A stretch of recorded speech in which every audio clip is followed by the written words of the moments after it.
I'm a bit like that with artists. They're all flaky wankers. We're live. Did I just say that out loud? Oh, yes, you did. You're all flaky wankers. Flaky wankers. Come on in, everybody. We're here. Come on in. Let's see. Not to destroy your reputation in 4 seconds. Oh, what? No. There's no destruction of any reputation there. I think most people know what I think about flaky people. Yeah. Artist or not. I always say my reputation's lower than crocodile piss anyway. So, and that's pretty low. Who cares? We're not talking low calorie, guys. Even though Facebook has pretty much forced me into taking on a professional page so that they can ask for ads every time I post something, they still won't let me change the StreamYard over to public. What? Why? Are you the only person having this problem? I don't know. Apparently, I have no idea.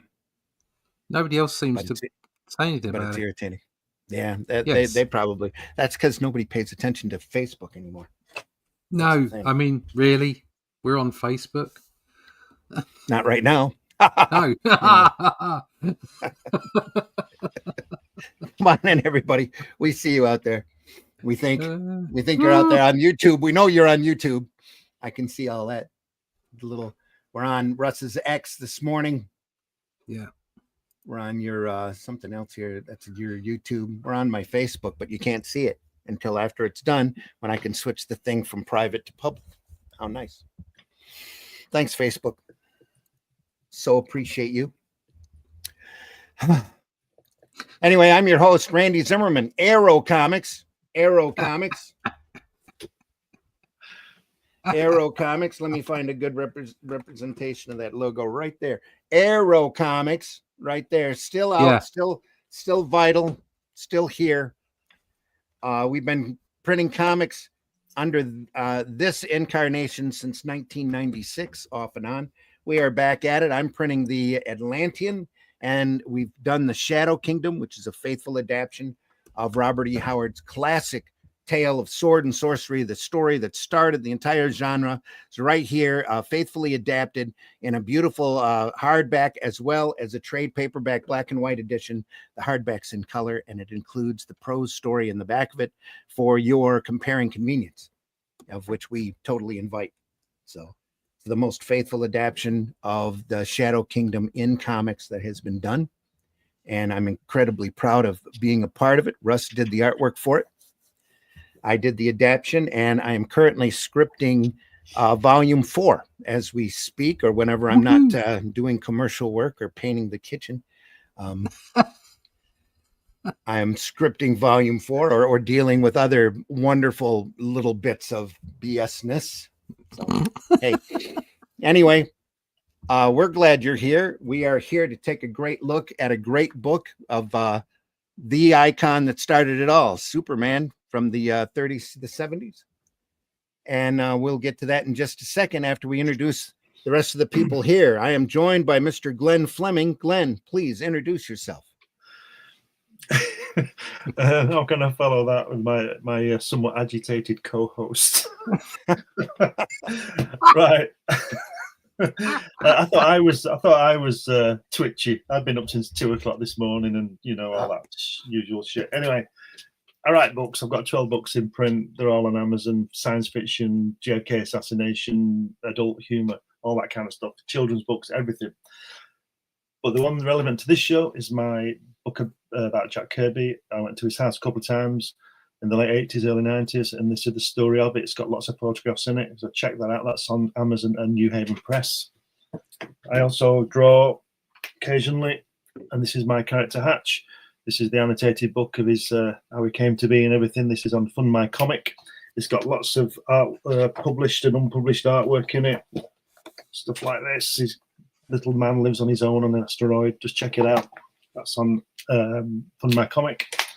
And occasionally, though not for a year now, it seems, I publish this Comics Unlimited magazine, which is a 100-page magazine about comics, articles, interviews, all kinds of stuff. So check it out. That's on Amazon too.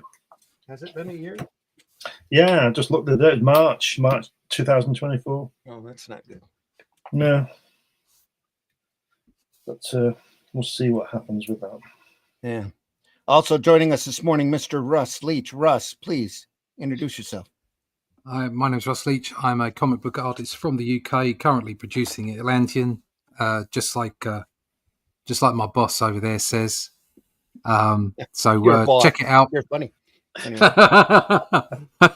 So check it out on my website. Go to my website, russleach.com. You can sign up for the email list there.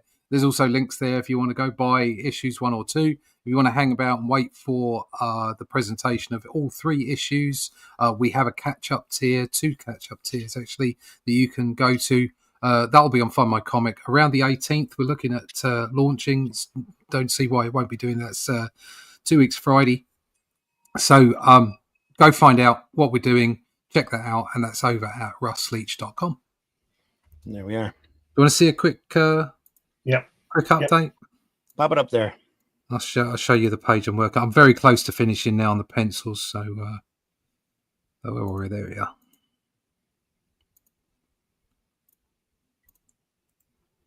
you go. Oh, look at that! Page. There's that's great. There's some blood. Just a bit of blood. Baby hatchlings getting sorted out. Who's that guy on the left jumping up? Oh, that's just one of the hatchlings going. So little angry baby serpent demons. Angry baby serpent demons. And we got the big mama demon at the back screaming no back there. So there she is. She's the big mama demon. Oh, so is that Jabba's sister? Jabba's sister, yeah, Jabba the Wonky. There you go. So Jabba the Wonky. Yeah. We've got some fun stuff going on. So there you go. Yeah, great stuff. Okay, Superman.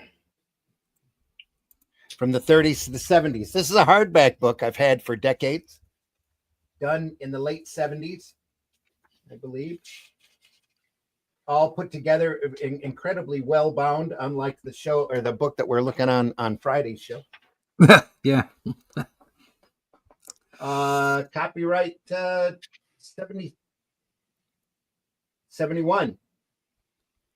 National Periodicals, Library of Congress. Hey, what do you know?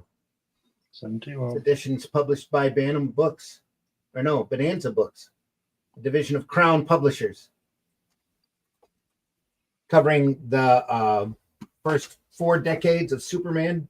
We've looked at a lot of this material already. We're about halfway through the book and just worked our way up to the 50s. Here's a barrage of covers from that time period. Are those Mort Weisinger covers? Yeah, I believe most of them are. If they're not, it's Al Plastino. Didn't George Klein ink a lot of Weisinger's Superman? Yeah, a lot of that. Yeah. Yep. Let me zoom in. There we are. So we should be heading towards some Kurt Swan then. Oh yeah, it's coming. It's Superman paratrooping in. Yeah, with no parachute. With no parachute. Yeah.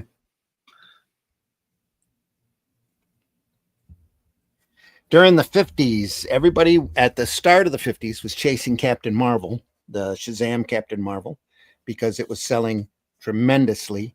And there was a big level of whimsy attached to Captain Marvel. He was doing a lot of real crazy things. And Superman was, quite frankly, in a catch-up period. They were currently suing Fawcett and Fawcett Comics, saying that Captain Marvel was way too close to Superman. And that was a lawsuit that went on for years and finally ended, I believe, in 1953, when Fawcett, whose sales were declining because after the war, superheroes were starting to become out of fashion. Fawcett basically made the agreement with DC that they would stop printing Captain Marvel if they would drop the suit. And so that's what they did. along with a convenient cash payment that probably covered all of DC's lawyer fees.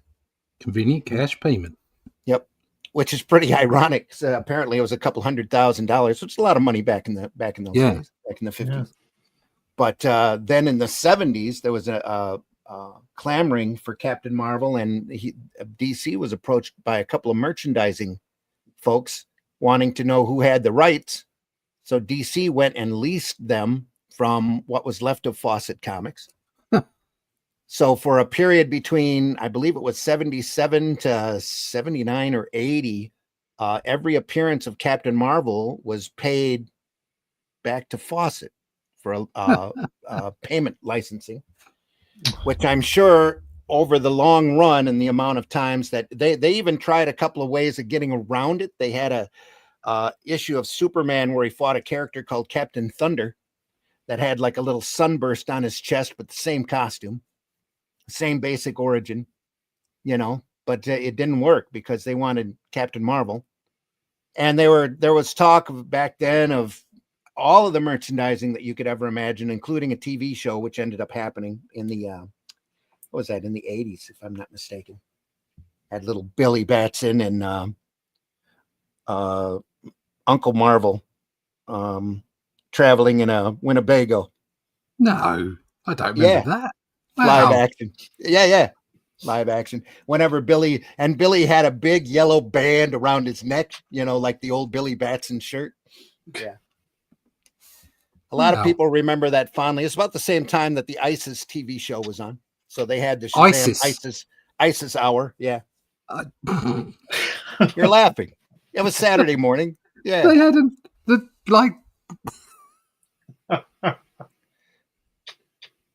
ISIS hour. No, the Shazam ISIS hour. They couldn't use the term Captain Marvel because by that point, Marvel was doing Captain Marvel comics. They had Marvel, Captain Marvel. A prescribed terrorist group will do it instead. Yeah. Well, that was before the terrorist group. I know. It's just funny. Yeah. It's named after, she had the powers from an Egyptian set of pantheon gods. ISIS. So, yeah. I can I'm sure if I jump over to YouTube I can find the opening for it. I'm more interested, is that the Billy Bats, is that the one when Captain Marvel went around? I'm interested in the Captain Marvel series you were talking about. Is that the same thing? Yeah, it was different series? A half hour Shazam show and then another half hour of ISIS. Yeah. And it wasn't a cartoon, it was live action. Yeah. Wow. Okay. Let me see if I can pull that up. Hopefully they're not going to mind.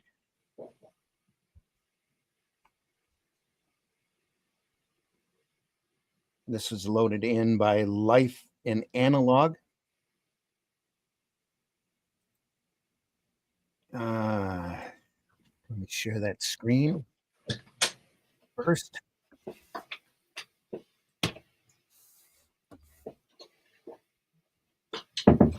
Everything's a fight this morning, so hang on, folks. You get a full education here, folks. It's not just comics. That's right. Well, this is technically comics. Yeah, but it's not just comics. We're getting a history lesson as well. Can you see that? Mm. Yeah. Oh, Shazam. There you go. Shazam. Wow. Here we are. The Shazam ISIS Hour. I'm gonna mute it just so we don't get in trouble with the sound, just in case. There's ISIS right there. There's Captain Marvel. He looks like the guy out of Chips. Yeah. That looks like Eric Estrada. She's flying. Yeah. She's flying. It's wow, Chip. look at him. The Shazam ISIS Hour. He's got a fine body, hasn't he?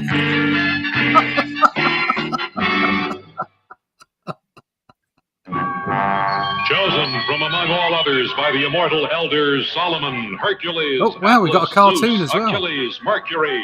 Billy Batson and Oh, the his start was mentor happening. travel the highways and byways of the land Young on guy a looked like never-ending mission Little to right Joe. wrongs, to develop understanding, and to seek justice for all. Billy's got a In time of fantastic dire need, mullet. young Look at Billy that. has been granted the power by the immortals to summon awesome forces at the utterance of a single word.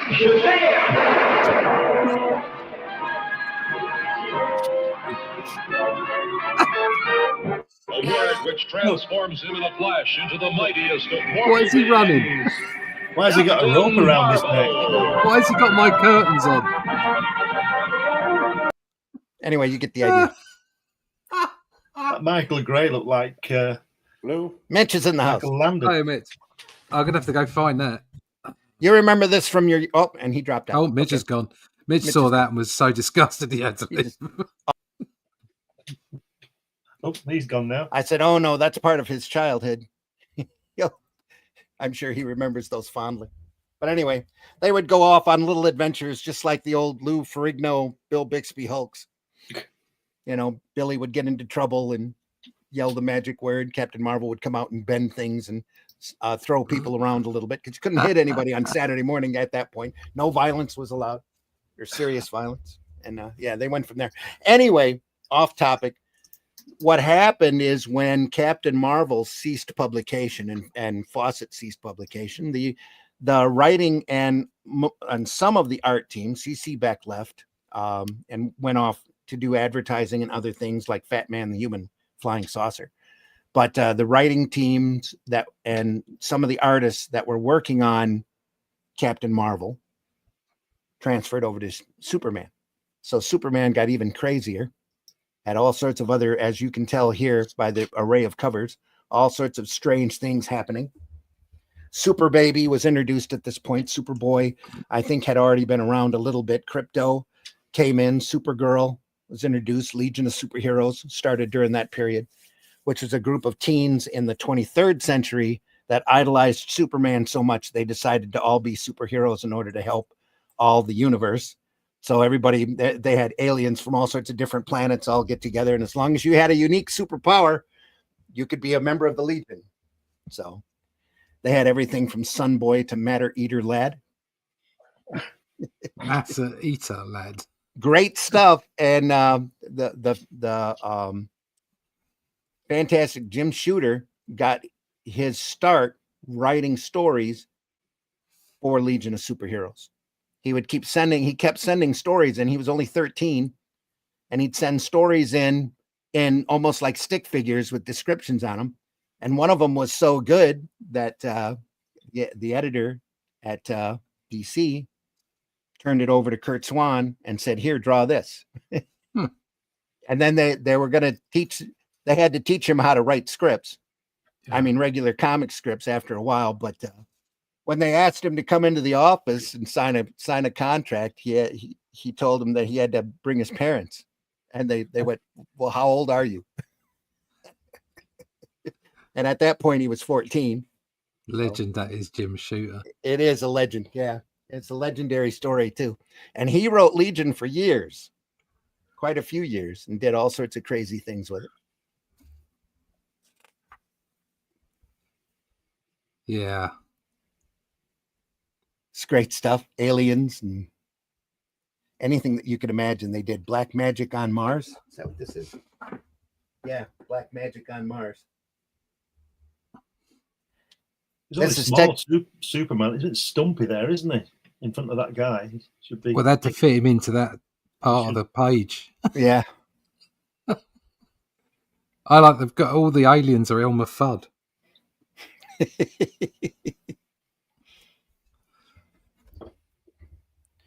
Or what's his name? Walls, as he's known of around here now. Anyway,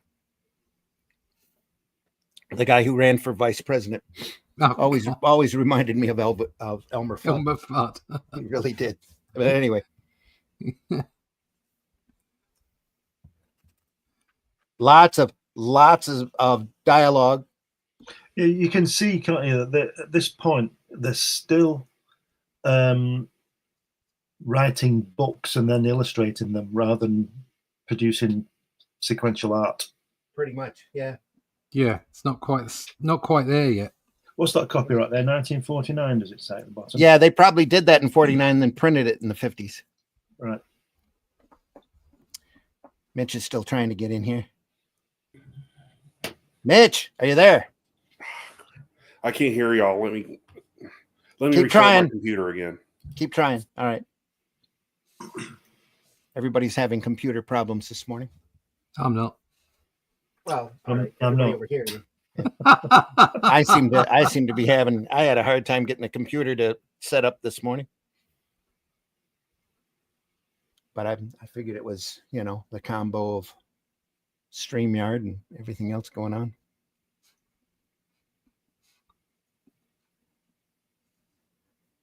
Yeah, like you said, book. Go ahead. Sorry, Glenn. I was gonna say, do we know who's doing the art on this? I don't. Charles would know. I don't know for sure. Charles knows everything. I don't think it's Weisinger, is it? Certainly not Kurt Swan. No, it's definitely not Swan. I don't know if that's not Al Plastino. Mm-hmm. Weisinger and Plastino were the main Superman artists there for a while until Swan come in.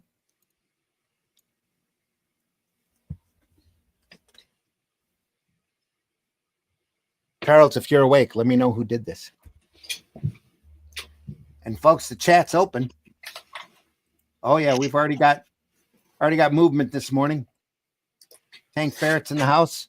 Happy Sunday, funny book greats.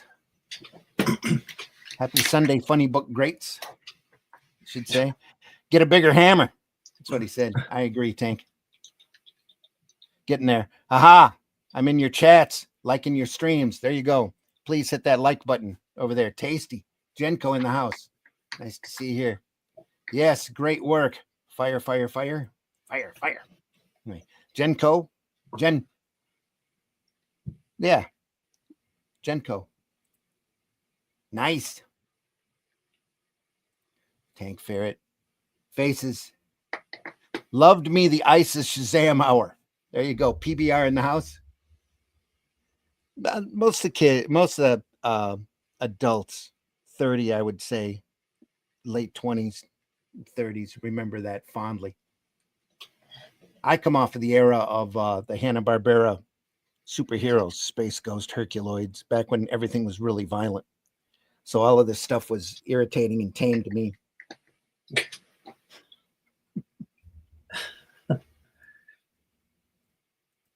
Jenko says, right on. History is the best way to stay current. Yeah.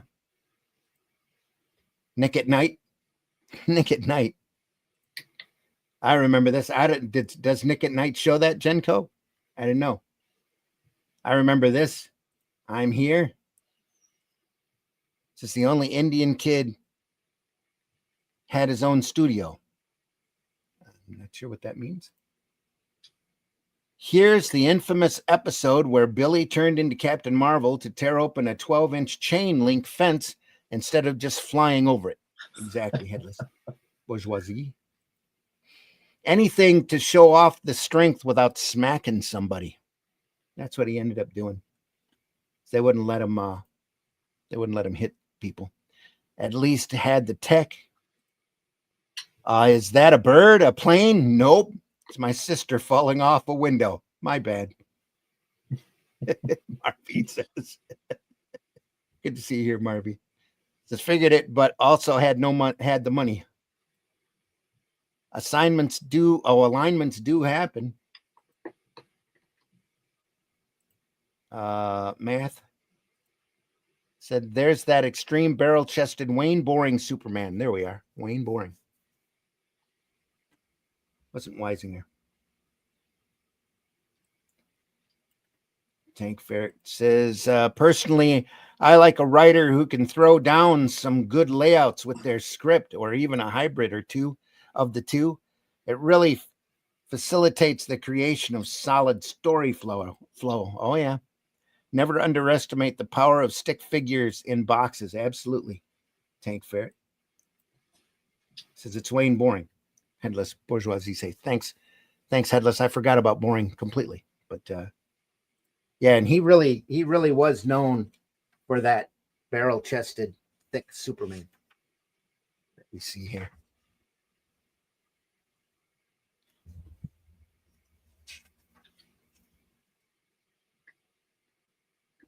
Moving on.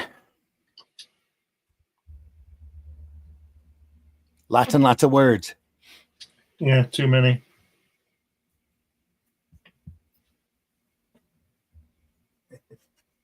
I'll show you. You must believe me. The Martians really are coming. At this very moment, they are threatening me with ray guns. Help, Superman. It's another hoax, Perry says. Whoa. Does? Wow. Whom does? That S is way off center. Whom does Orson think he's kidding? Referring to Orson Welles. My telescopic vision will soon tell me whether this is a job for Superman. A little small Clark Kent right there. Clark Kent head. Yeah. Stop this nonsense, all of you. I wish to see Superman and talk to him. Talk with him. There he is. On the big screen. They're going on a trip in a little rocket ship. There's thicker ink work on here. Lot Yeah. thick. Yeah. Yeah. A lot of brushwork. It's quite bold. I like it. Yeah.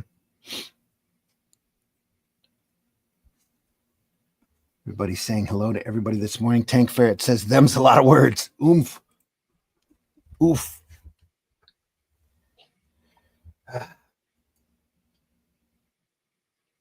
Now I'll turn off the camouflage and give Superman a break. Pull the switch.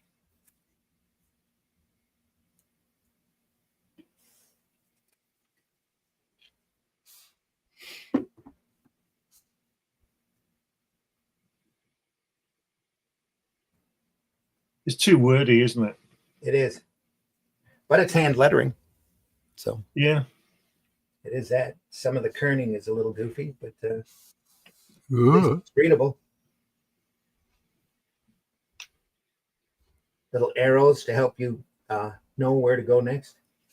Ooh.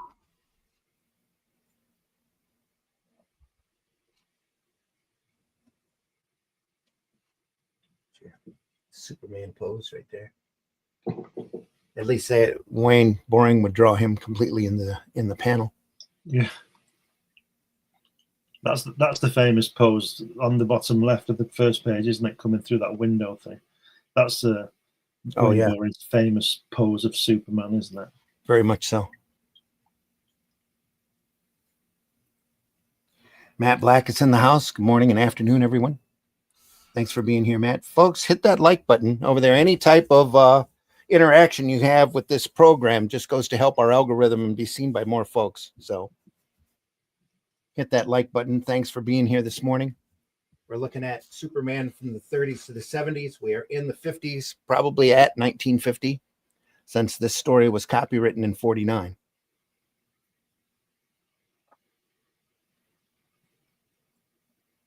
So what's that going around the moon?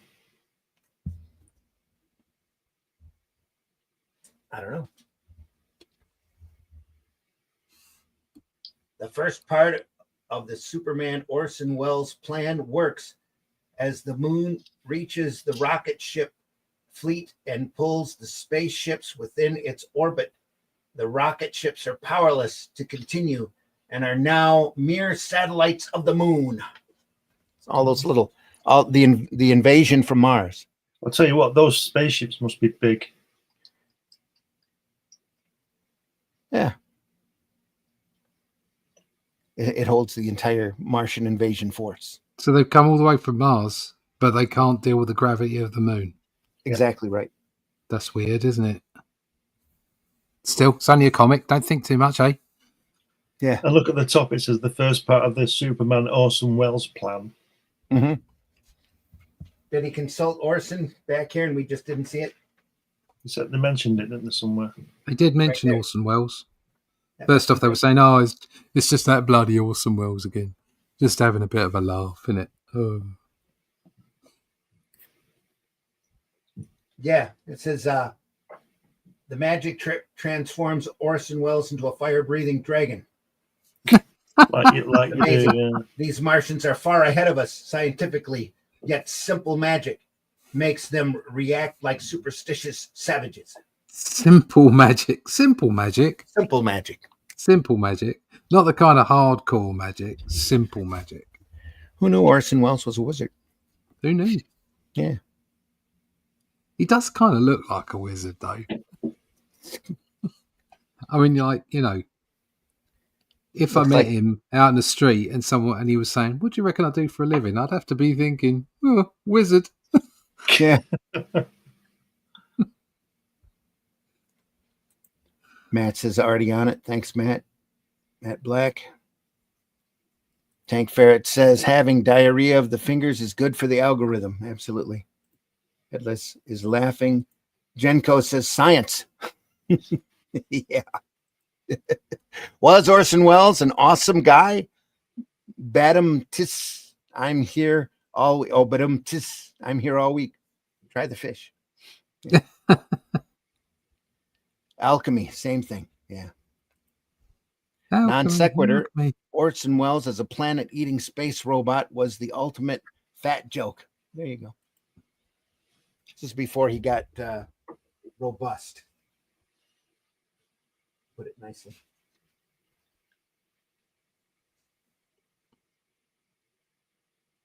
You will rule yourselves and I shall retire. Oh no, he got beat. It worked. And just in time. Another few minutes and the Martian rocket ships would have reached Earth. Is that super? Sorry. Yeah, it's Superman. It's the cameraman. Sorry. Is he? Oh yeah, he is. He knows how to do everything. Is he in the Union? This is We'll have Hoffer on him if he's not in the Union. This might be a little before that. Now to work out a plan with Orson to make sure that Mars never again tries to invade the Earth. Because, you know, Orson would be the authority on that. Yeah, Orson Welles, no. Yeah. Even though it wasn't his story, you know. Yes, unicorn. The mind frame of a world ender. Genko. So they convinced the leader of the Martian invasion force to retire.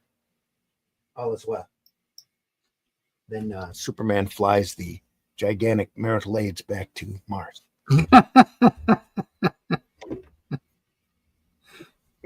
I'm surprised he just didn't throw it. Yeah. He's got to fly him back. Let's hope Mars will be more peaceful without Martler. That's the evil the leader of the army here. His name is Martler. That's pretty ingenious. Or not. So Mars and Hitler, and we'll blend them together. Yeah, he looks Martler. Like Mr. Mizepelik, or whatever he's called, Mizzleplick. Yeah. Whatever that name is. Miss Pitlick. Nick Pitlick. Yeah. I'm sure he's coming up again. Pretty sure. So anyway, they took the script. Orson Welles. Martian Science. Genuine by Clark Kent. It's Clark. This is a newspaper, not a science fiction magazine. Get down to 10th and Western and cover that fire. Get me some pictures of Spider-Man. Yeah, exactly. Get us some pictures of Spider-Man.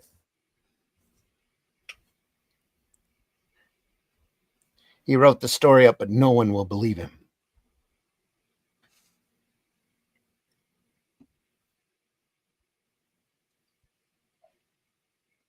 This is the mind frame of a world ender. This is like Ginkgo. Shadow. I need, that's it. Yeah, that's where he got the power, the magic power is from doing the shadow, the power to cloud men's minds. Thanks, Genko.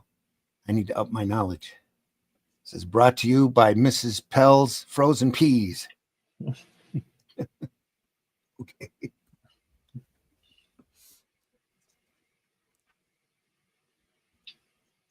Oh, Batman's in it. There we are. World's finest. World's finest. The mightiest team in the world. Yeah, forget getting Lois's foot unstuck. I'll just stop the train. And I'll just swing on an imaginary skyscraper in the middle of the desert. Yeah. Yeah. But I look cool. But it looks good, doesn't it? Yeah. Spider-Man had the exact same ability. Yeah, he should have had that rope wrapped around the Superman logo, shouldn't it? That'd have been effective. That would have been funny. So can we zoom in? I know I don't want you to change the position of the camera normally, but it's just still slightly fuzzy. Yeah. And we had such good clear pages on Friday. This book's a little larger. Yeah. It looks crisp here. Yeah, Let's see if it'll internet. refocus. I blame StreamYard.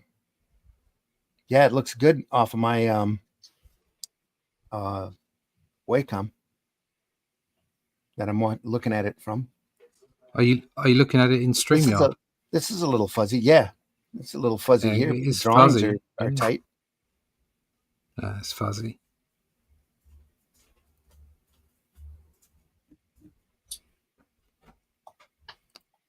I like to see the brush strokes. Sedless says the first Superman Batman team up story. Yeah, this is the rule of cool always applies. Tank Ferret says locomotive was the only scientific reference. Yeah, of power at the time, I wonder. Probably, yeah.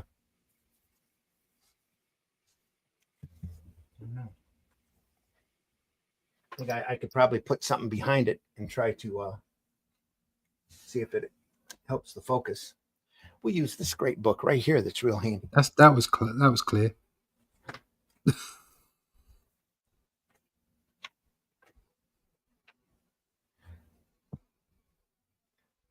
Does that help? Yeah. Don't do any more. Let's see what it does.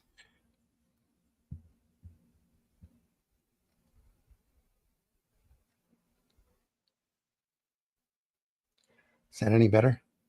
Yeah, just leave it like that. It's fine. All right.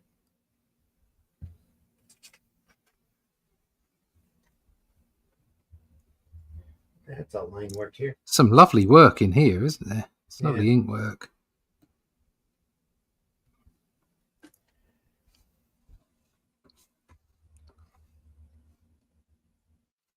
I don't want to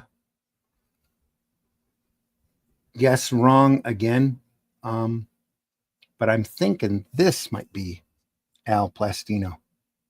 No? Somebody out there know?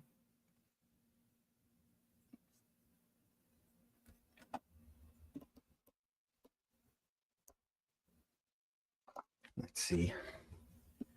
Somebody out there wants to look it up. Maybe there's a reference here as to where the story was from. Oh, nope, just copyright notices. I think we looked for that last week and didn't find it. Oh, earthquake. Sorry, folks.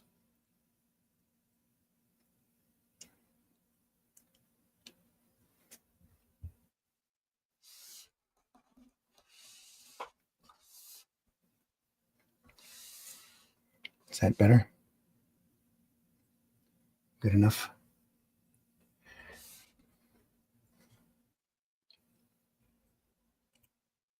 Yeah, Headless says, I think it is Plastino. Yeah. He's still learning. Yeah, it says on Wikipedia that Boring was primary Superman comic book penciler through the 50s. Yeah. And Swan succeeded him in the following decade. Decades. Well, yeah. So So in I the 60s, 70s, and through most of the 80s. Yeah. Yeah. So I'm guessing this was it's Wayne Boring. Tank says the camera's shake was from Orson Welles moving about as he haunts you. Matt says, how much rope does the bat belt hold? It's kind of the same as how much wood would a woodchuck chuck?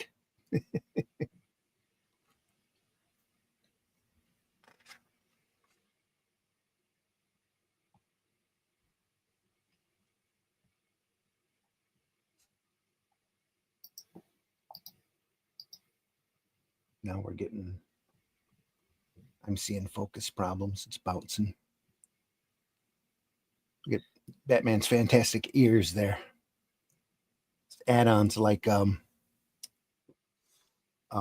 West on the TV show.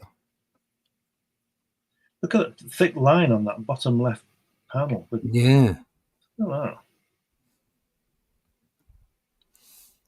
But the way Batman's drawn back then is he always looked like he had no neck. Yeah. Yeah. Just like sunk into his shoulders. Yeah. It's his cowl was in the way. His cape got in there. Look at how stiff it is in the upper right here. Yeah. Looks like he has a lot of starch.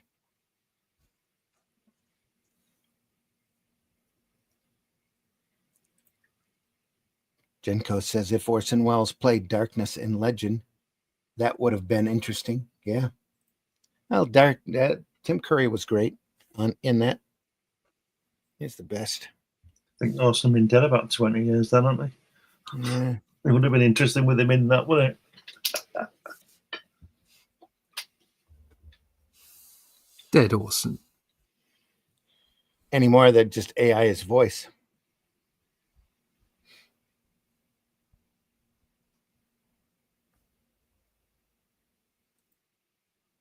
He was and still is.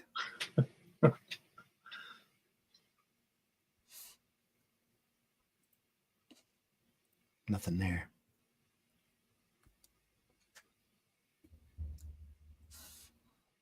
So how did Batman get on that boat? Old school Batman saved a lot of money on neckwear. Money he spent on cool bat gadgets.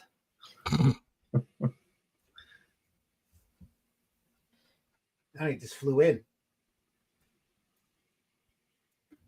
No, Batman. That's Superman. Oh. Bruce Did he swing? He must have lassoed a seagull and swung in on that. Yeah, he water skied in on the back of a shark. on the bat ski. No, Bat shark ski. They're on the same cruise, just changing. Oh, we've had this one on before, haven't we? Wayne can't see me change now. I've got to get out of there fast. Says he mustn't suspect. I have to be quick and quiet. You're Batman. You're Superman. Quick, let's run down the corridor.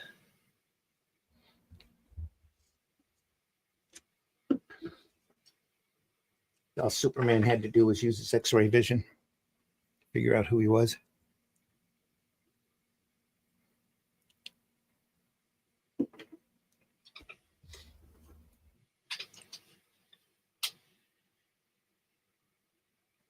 Got to reach our cabin and switch to Clark.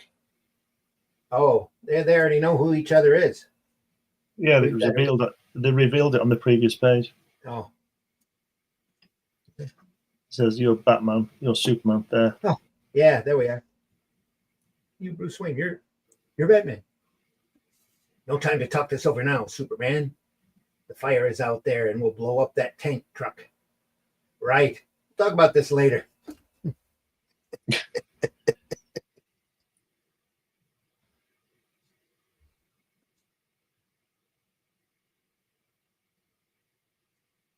I'll take care of that tank truck. You get Lois out of that trap. That girl down there, I'll get her. That's great stuff. think Mitch has quietly returned. Or not so quietly. How you doing? Can you hear us now, Mitch? Are you there? Yeah, I can hear it. It was.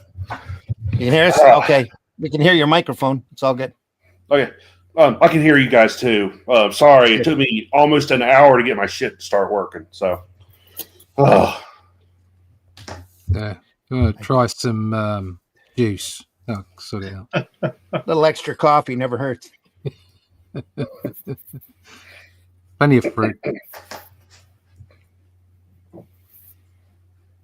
Headless says that's how they discovered each other's identities, secret identities. There we are. It's the first Batman Superman crossover. I think it's in World Finest. What year are we in now? Issue year? We're in the 50s. 1950, I think it is. Didn't we have that on before? We had a they were like pretending to be each other as well. I'm sure that was on a cruise. Maybe they just went on a lot of cruises. Might have been, yeah.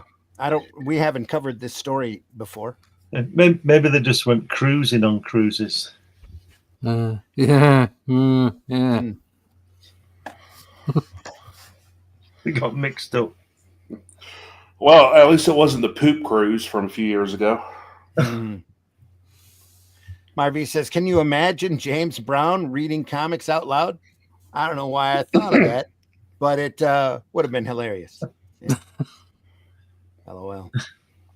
Tank Ferret says, I love how Batman figured out Superman's identity through sleuthing, and Superman figured out Batman's via his superpowers. A good playing off of established character traits. You're banging into your mic, Mitch. Oh, I am? Yeah. It says they only appeared together on the covers of World Finest prior to this issue. Yeah, the readers must have demanded a story. That's not a cruise. It's a love boat. Must be a love boat. Love boat. Boiled down to a brief single panel. Outstanding work. Yeah.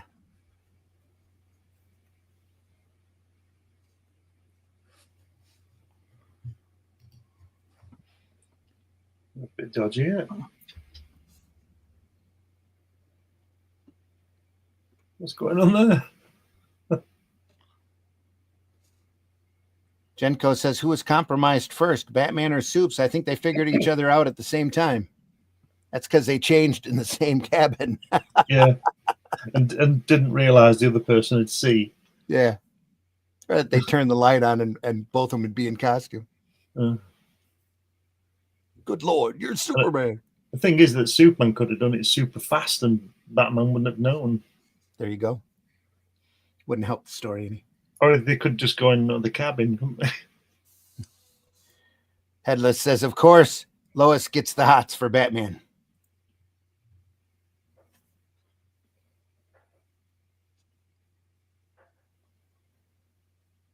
Anything to make Superman jealous.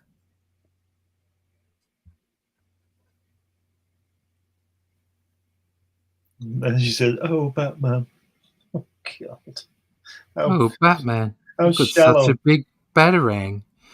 Now, all through their life, Batman had Clark nailed before they ever met. Superman had to meet him first.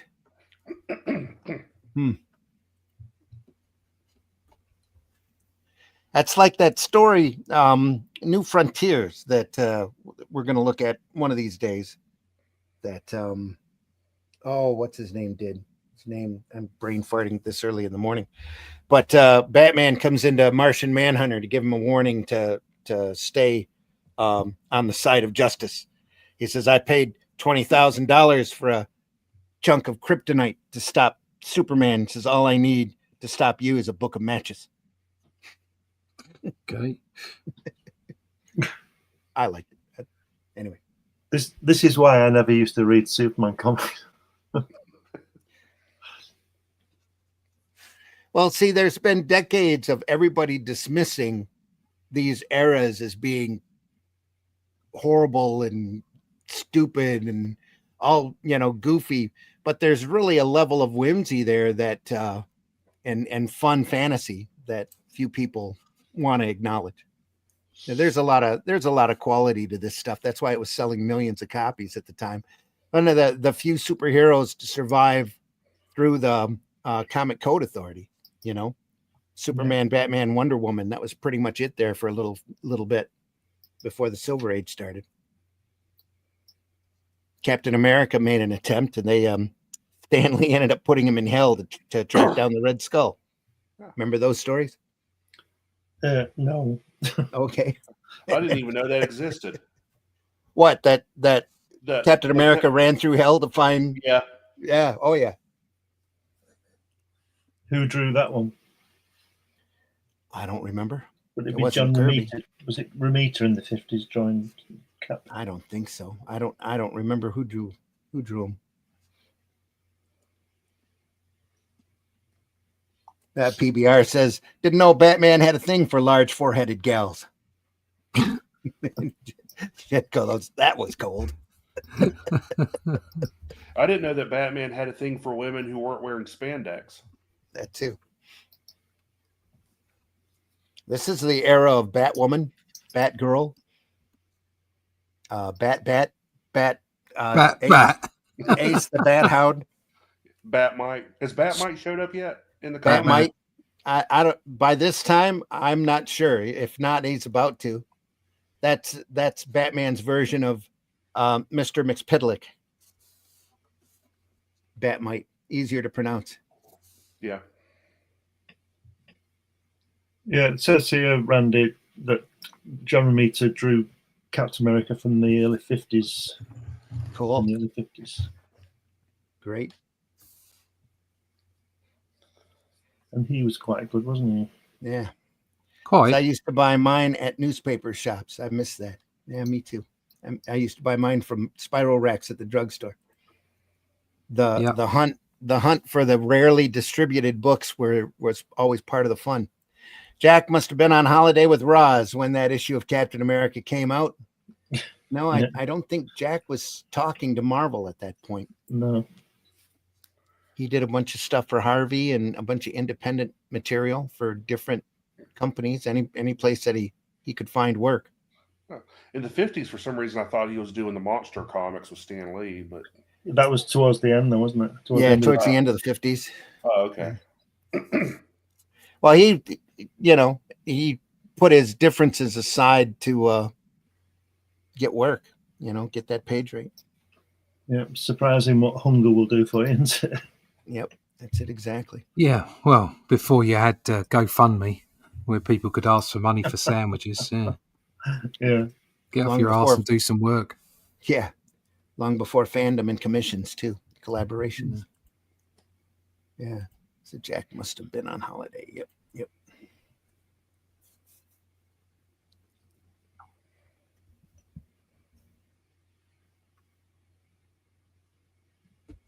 She crying? No. It's just a line. I don't want to think what she's doing there. Oh, hum. Oh, she's yawning. She's yawning. You can if you like. Nowadays, that would be suggestive. The only thing I liked about the 60s Batman was the Catwomen, and I only watched Wonder Woman to see her run. Yeah. The Incredible Hulk was the only show I really loved, but no sexy ladies, Marvy says. Yep. Hey, I tell you, Julie Newmar back then could get it.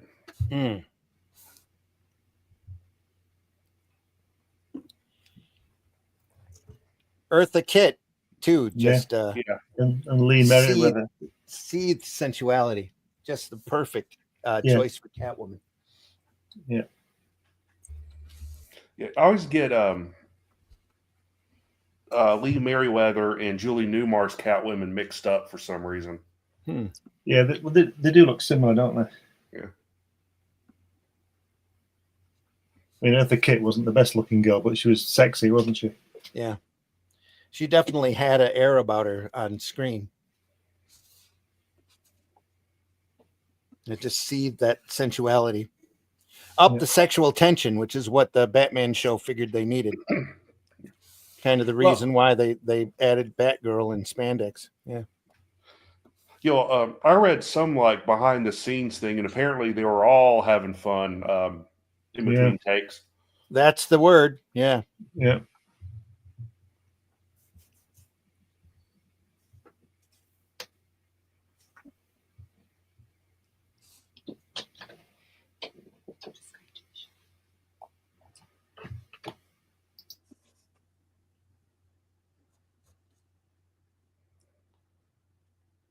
Oh, and in the end, Lois ends up with Robin because she likes him young.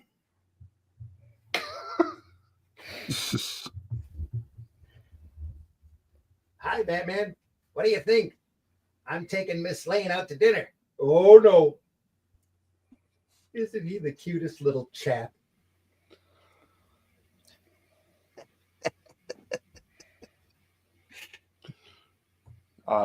Well, Dick Grayson did grow up before he was ready, so. Yeah.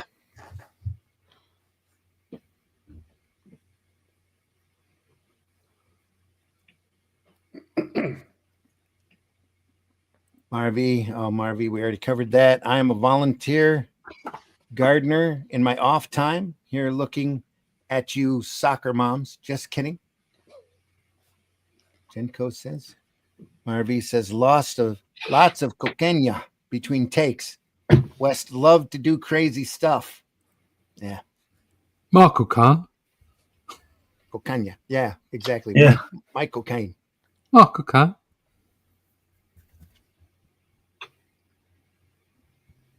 So I'm getting there's something about Mary vibes with this issue. Huh? Dick Grayson was an immigrant. I'm betting. Oh, because he was on the cruise? Wasn't the actor that played Robin quite the party animal? They were all party animals when the show was going on. Just after the show, West was so typecast that he couldn't get hardly any work. So that kind of drove him crazy for a while. He was pretty bitter. Yeah, did he try to sue Warner Brothers when they were making the Tim Burton Batman movie because he wasn't playing Batman? Yeah. It took him a few decades. There's a great documentary out on his life that talks about that period. He was in a pretty dark period. I told you all it's the Love Boat. Oh, he says part of the circus in Europe. Jenko says that's likely.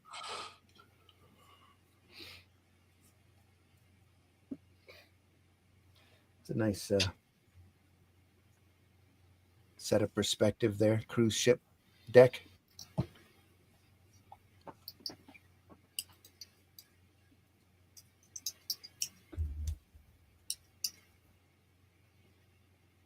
Yeah, see, he's voyeuring in on Bruce as he's changing. Oh no, are they? Yeah.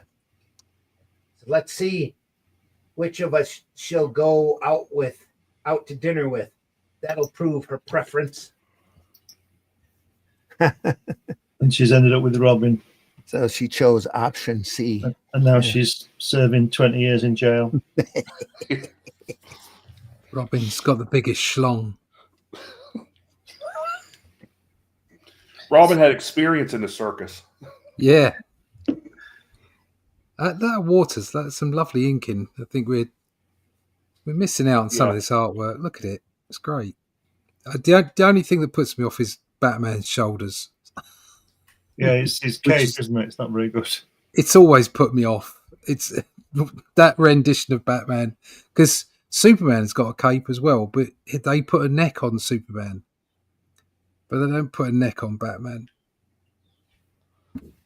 He looks like he's got a hunch.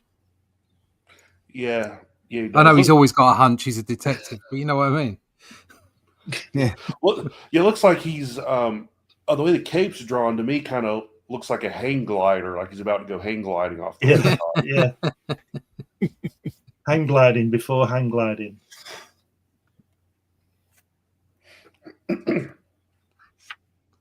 Next story. Wow, look at that. There's that pose again. There's some slick Yep. lines on there. I know we're Yeah. not seeing this page Nice the detail clouds. we should, but some slick lines. It's all there.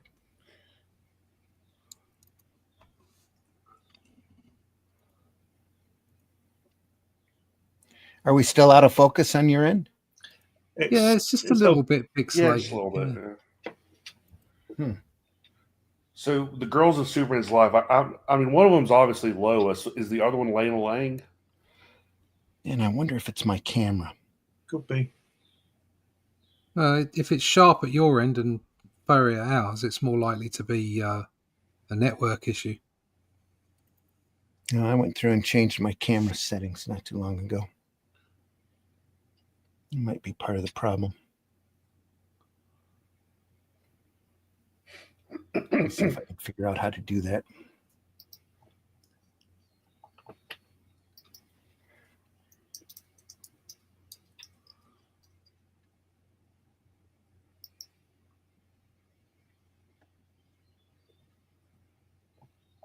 She's not looking quite as foreheadish. Different artist here. Yeah.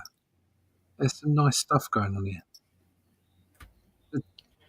Let's see if I got it in settings Bit here. same Anglish, but it's nice.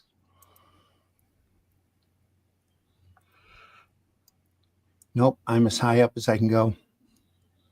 No, Full don't high worry. definition. It's fine. Oh, it was, it's still not bad.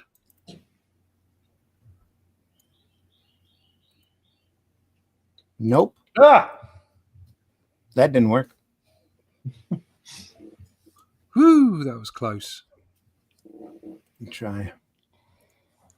Is that any better? That's fine. Just leave it like that. That's fine. It is a little sharper, I think. Go on. Is it? Because I just mean, went from we can- 1080 to 720. Right. we can see Definition. we can see the gist of the artwork. Yeah, it's just we're not seeing fine lines. That's all. There's a little pixelation. There's not a lot of fine lines to see. That's got to be the net feed then. It's got to be. Yeah. Yeah.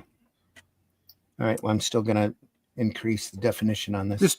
Just a trifle annoying because Fridays go. we could see really, really well. But it's probably to do with the distance of the camera to the book because the book's a bigger book.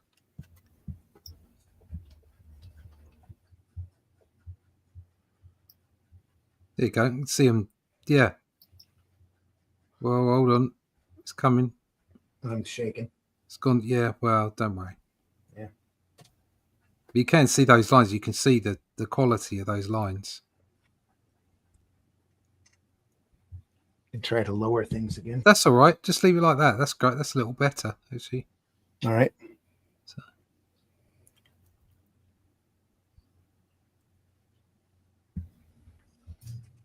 The girls in Superman's life. Yeah, that's good. She's got lovely hair. Hello, girls. Hello, girls. Yeah, Oh, Lois he's Lane seen looks his over at him. Yeah, Lois Lane looks over at him and goes, "So, are you really faster than the speeding bullet?" Like So the SAS, mate, in and out of there without anyone knowing about it. So you didn't even notice. There's an old, I think it's Playboy article. Man of Steel, Woman of Kleenex.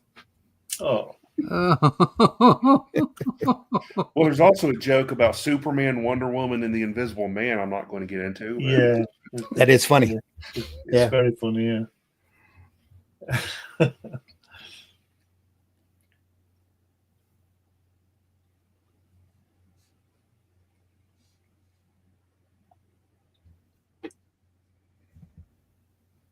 It's another one about Wonder Woman stuffing cotton in her ears and up her nose. That we won't get into that either.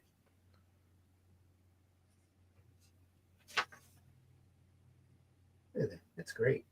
That's solid. And this. Did they miss some text on that top panel? They might have.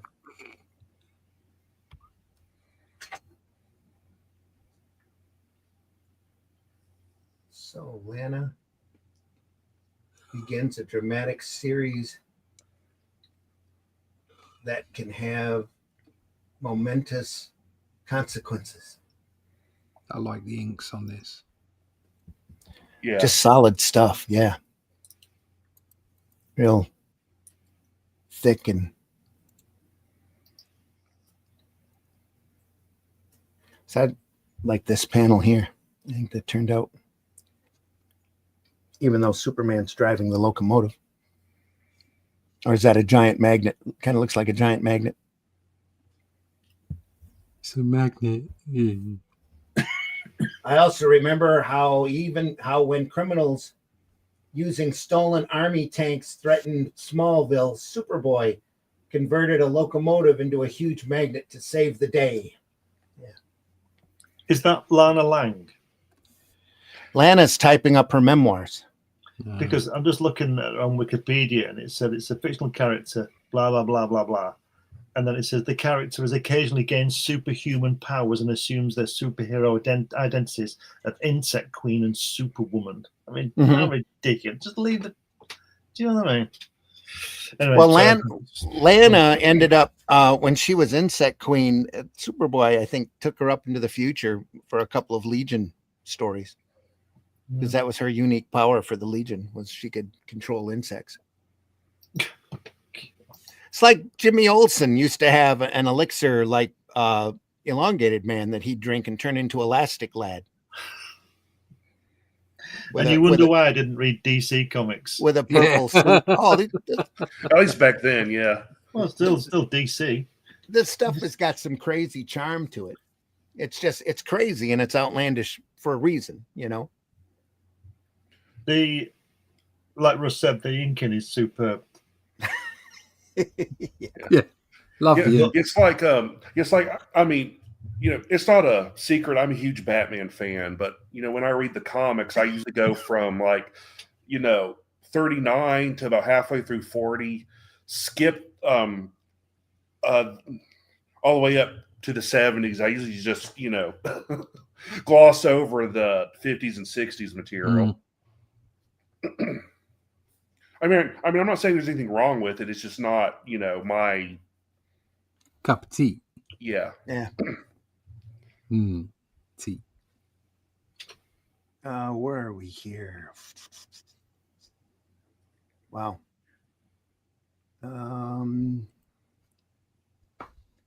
Genco Batman Captain Sunshine, the Venger brothers. Oh yeah, that is beautiful. While selling cars. Just out of interest, Randy, what camera do you use? I have a Logitech HD Pro. What's the let me see. HD Pro webcam C920.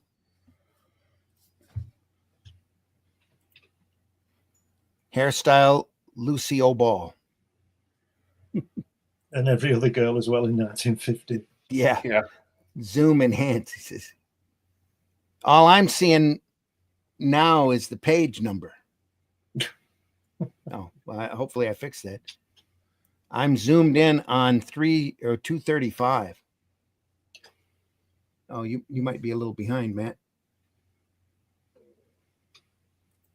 So whenever I see a panel caption that explains the picture, I think to myself, how can I illustrate to communicate it and avoid extra text, enable the reader to observe it? Yep. That's true. But like all of those old 50s comics that we read, those old EC books, they were set up like that, where you had a big block of text on the top telling you what's happening in the panel and then whatever dialogue. Yeah, I think the style of the day. Yeah. That was basically. Yeah, I think that was the script, I believe, was, you know, they would come up with the story idea and just write it out in the caption bubbles, in the speech balloons, and then give it to the artist, and they would just draw what was described in the text. For the ECs, it was. For the DC stuff, I'm pretty sure they ran off of full scripts. Yeah. That's what I meant, was the EC stuff. Yeah.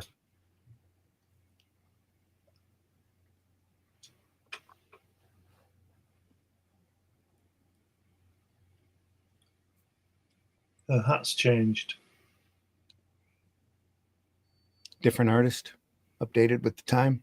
She's a new supervillain. She's the hat. No, The no, I hatster. mean panel to panel there. Look, he's got one hat on, and she goes inside, I guess, and she's got different hats on. Oh, she's got an indoor hat, an outdoor hat, toilet hat, Little beret there.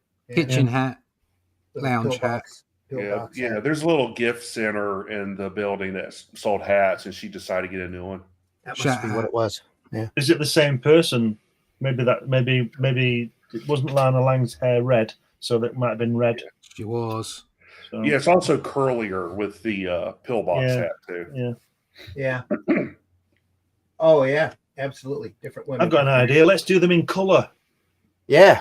There you go.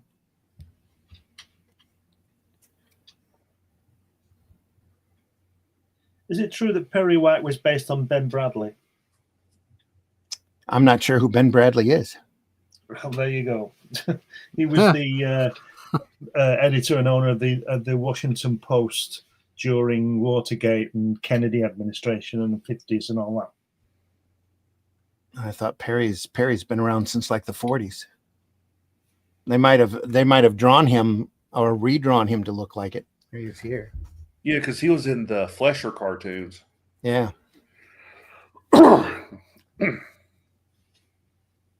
Here's your typical Superman pose again.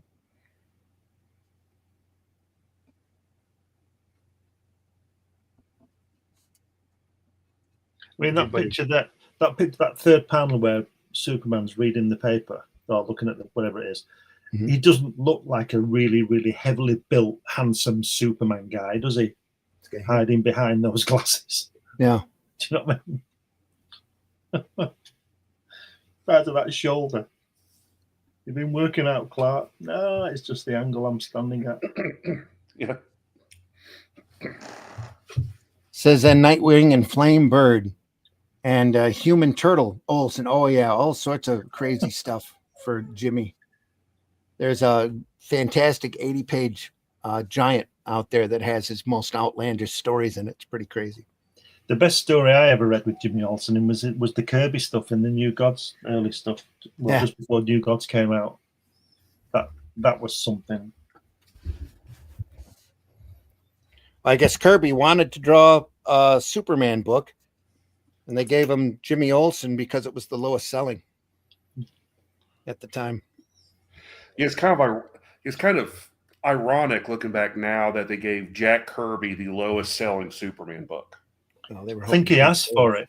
I was about to say, didn't he ask for it? Yeah, he didn't want to take anything. He didn't want to put anybody out of work.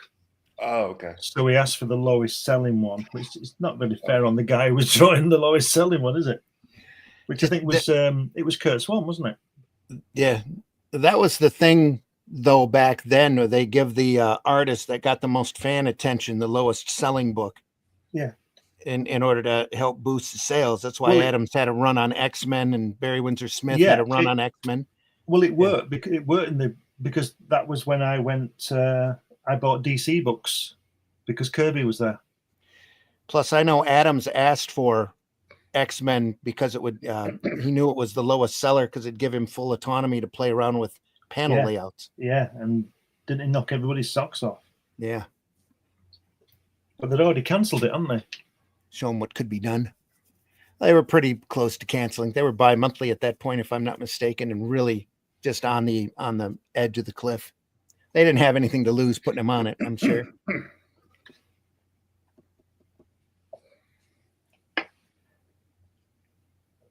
Sometimes narrative text is unavoidable. Sometimes a single panel with text is easier and or more efficient than 3 or more panels of illustrated montage. Yeah. Really all boils down to what fits the story best. Yep. Suave nerd. It feels good. Who was that? That's Jinko. Bottom left panel looks like she has bottom half twisted around. Let's see what that is. Yeah. Here? Yeah. That one. Well. Stretch and turn.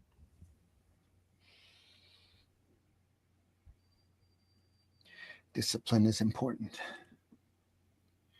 I'm reading Moby Dick by Sharbuti. Charboutet.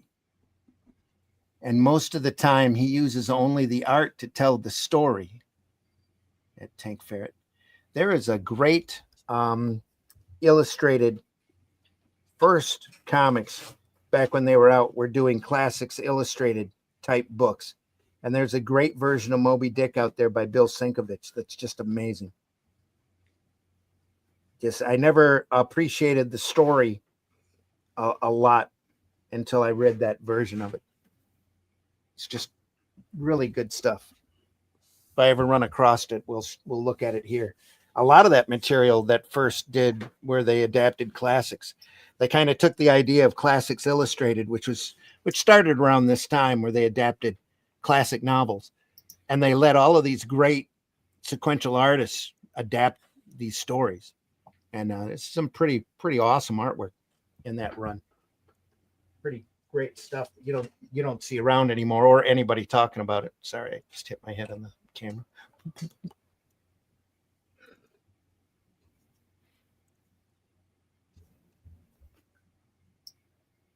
There's crisp, clean lines here on the inking. You can see why Kurt Swan was such a natural for the book when he come in later. You don't see a Superman running like that very often.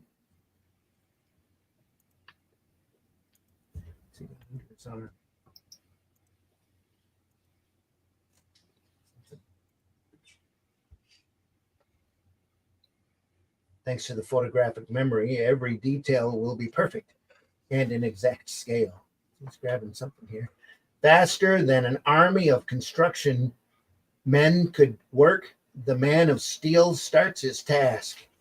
And on the plain, there rises a street of giant size.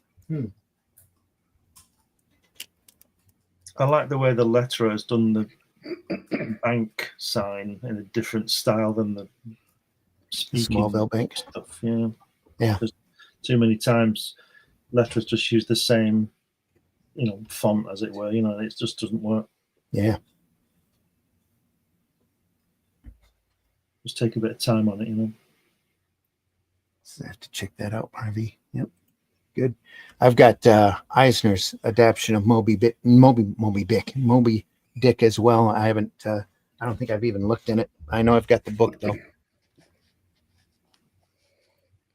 I'd love to adapt Dr. Jekyll and Mr. Hyde like Wrightson did with Frankenstein. Oh yeah, that would be cool.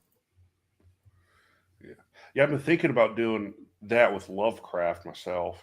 When I was gophering for Bernie, I suggested that he do Dracula as a companion volume, and he said never fucking again. He's never going to do that kind of line work ever. It blew out his wrist as it was doing Frankenstein. Yeah, I mean, that stuff was intricate. Oh, yeah, it really cost him health-wise doing it.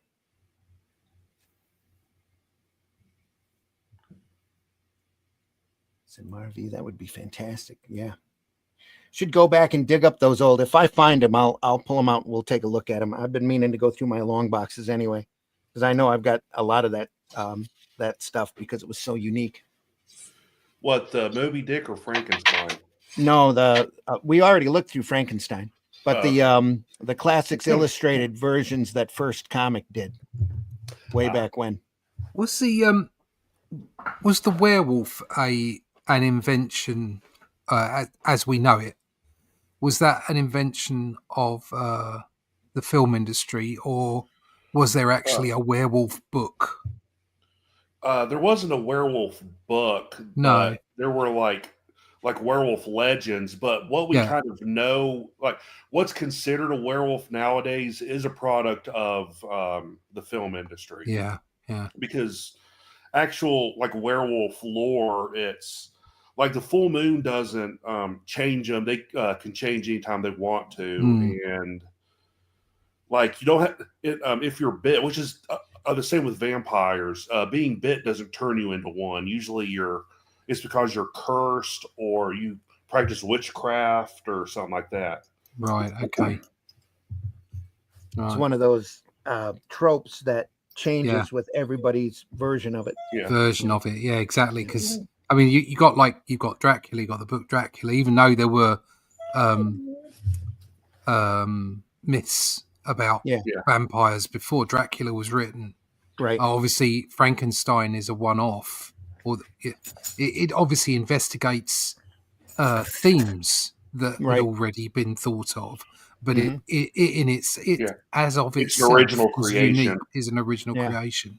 And Dracula. So you've got Dracula, you've got Frankenstein, but there's no book for the werewolf per se. It just seems to have grown. It's a folklore thing. It goes back to a guy called Petronius in 1227 to 66 BC. Wow, long way back. Yeah. So that's 2,000 years ago. So what I'm saying is there's no. So, like with Dracula, because like Dracula and Frankenstein are both in public domain, you can go back and do in fact, even what we were talking about earlier, the one that they said in the Dr. Jekyll and Mr. Hyde, there you go.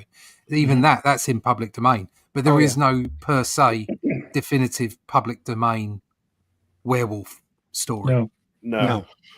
And in like real life, there were cases where, like, someone would find like body parts in someone's home, and someone was caught like eating human flesh or something.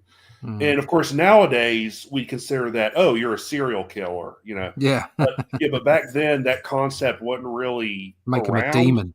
They said, oh, you're a werewolf, and they'd come up with some like, oh, he changes into a wolf every night and gets and takes a kid and takes them home and does whatever.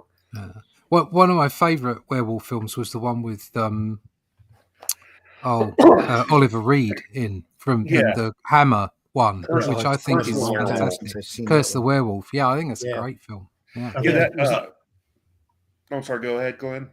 I was just going to say that Oliver Reed, I think, was around 1964, wasn't it? That time, right? 60s. Yeah, one of the it's a Hammer film. That's when Hammer was at its pomp, wasn't it? Yeah. Go ahead. Yeah, Mitch. that's Curse of the Werewolf is actually one of the few werewolf movies that uses bits of folklore, because the werewolf in that movie is a werewolf because he was born on December 25th. Yeah. And there's a whole bunch of travelers kind of in it, and there's like that gypsy legend, and it's not just because he was bitten by a wolf. There's a whole bunch of other folklore like stuck in it, isn't there? Yeah. That ties back to the animal spirit. Folklores from just about every culture has in one form or another. That's a great film, though. I love Oliver Reed. Yeah. Oh yeah, it is. Hammer made some great movies back in the day. They did. Top notch. Yeah. Especially if you're 14. Yeah. Especially for the budget that they had. Yeah. Speaking of Oliver Reed, Russ, did you hear about when those guys were putting that extension on his house? Did you hear about that story? No. What he did? Let me just tell this story because it's really funny. This is the way it goes. Oliver Reed was having an extension or a garage built on his mansion or whatever down wherever he lived in Surrey or someplace. And then when there's about 10 of these guys and they're building this, whatever it was, this garage, let's call it. And he got up about 12 o'clock because he used to get pissed all the time. He'd get up at midday and he'd say, they'd wake him up because they were banging and doing all the cutting wood and all this. And he came downstairs. What the fuck are you doing? He says, we're building the extension on your house. He says, oh, never mind that. It's lunchtime. We're going to the pub. So he used to take them all to the pub, pay for all their beer, and they'd come out about 9 o'clock at night, pissed out their heads. They'd all go home, come back the next day early because they had to be up. And then at midday, he'd turn up and say, what the fuck are you doing? It's lunchtime. So he took them all to the pub, and it took him 4 years to finish his extension. Because they were going. And 4 years of liver disease. He paid them. He paid them. They got paid, but they just got pissed all the time. Oh, he was a one-off, that bloke, wasn't he? He was just when he kisses that lesbian on that night show. Have you seen that? Oh God, that show, yeah.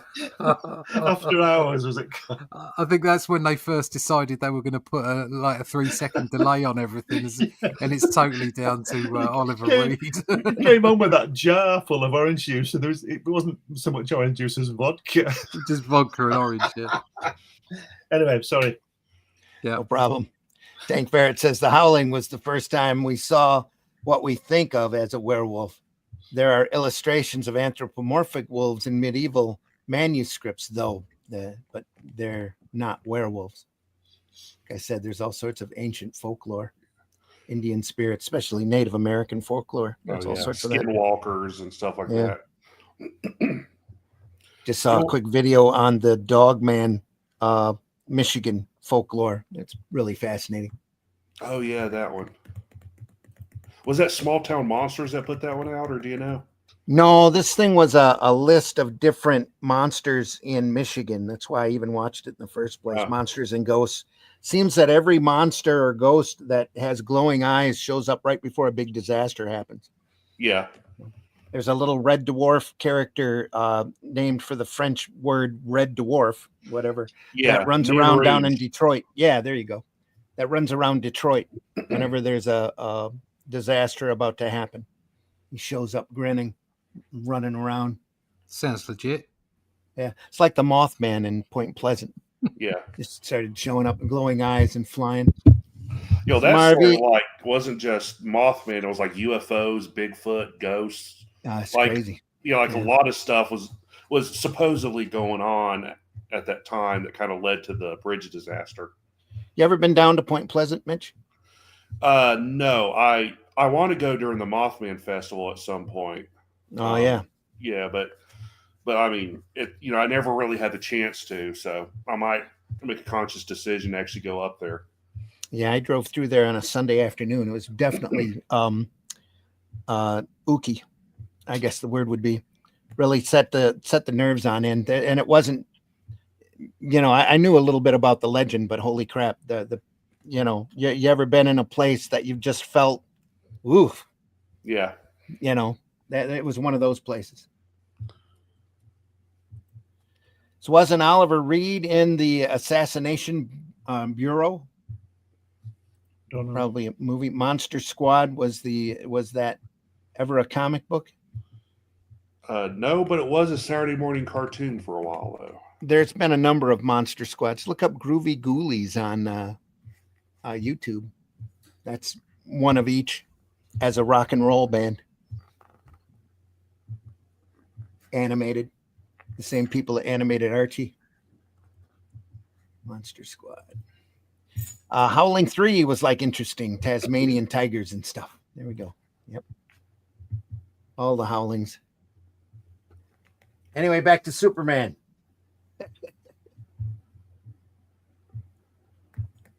He's building a city. Look at that bottom panel on the left-hand page. He's a peeping Tom. Yeah. The next panel's very nicely lit, though, isn't it? Those blacks are really good. Yeah. And the one above it as well when they're looking at the screen, the projector.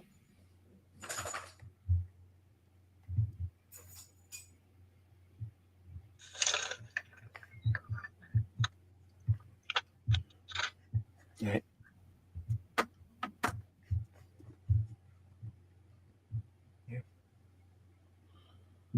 Yeah. Just nicely framed. Across it looks very noirish. I like it. It does. Yep. The art style on this and how clean it looks reminds me a lot of Kurt Schaffenberger.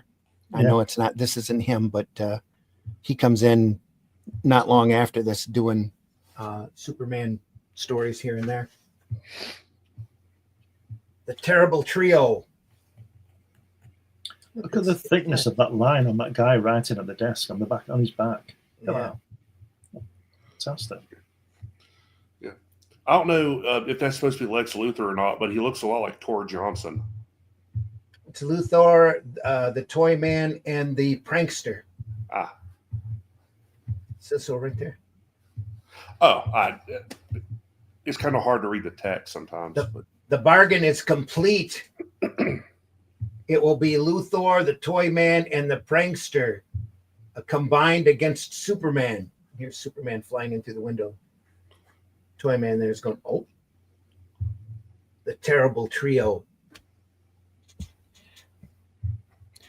What are we looking at for time? We're at 1.5. That guy on that to the right of the guy writing looks a bit odd. Doesn't look the size of his head on that strange body and skinny arms. Mm-hmm.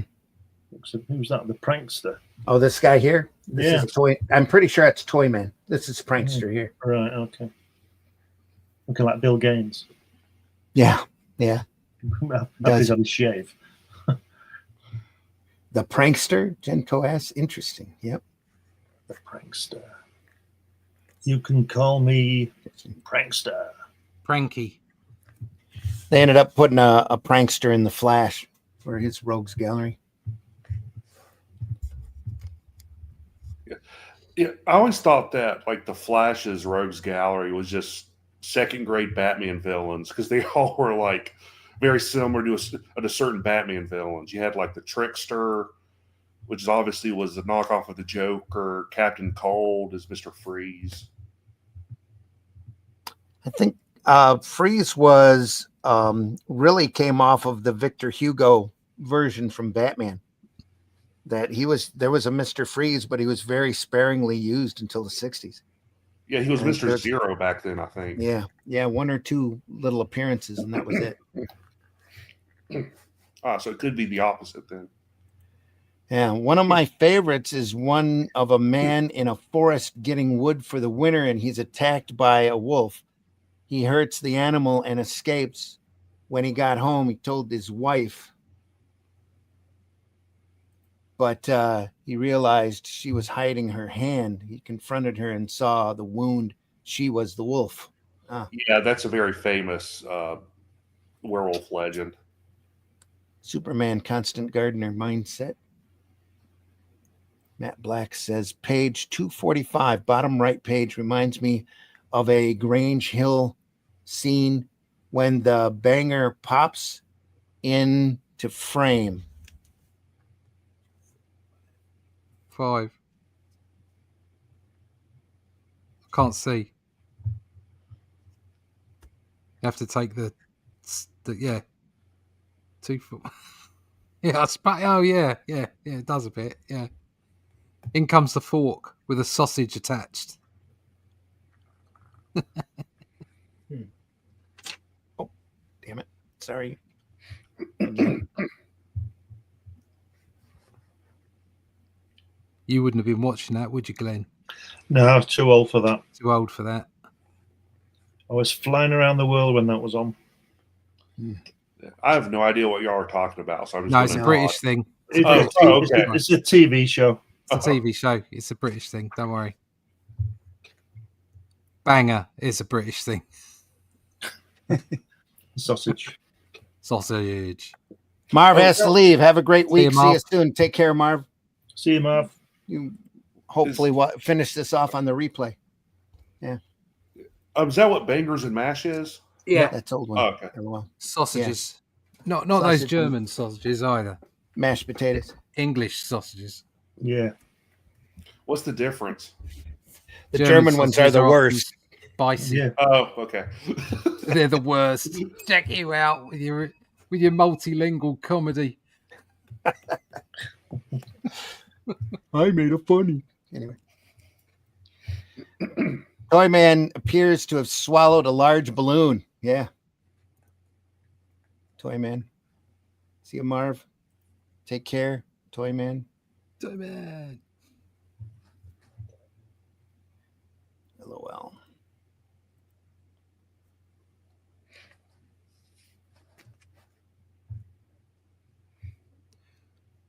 Oh, he's attractive. He reminds me too much of TikTok from the Oz works. The way his body is shaped.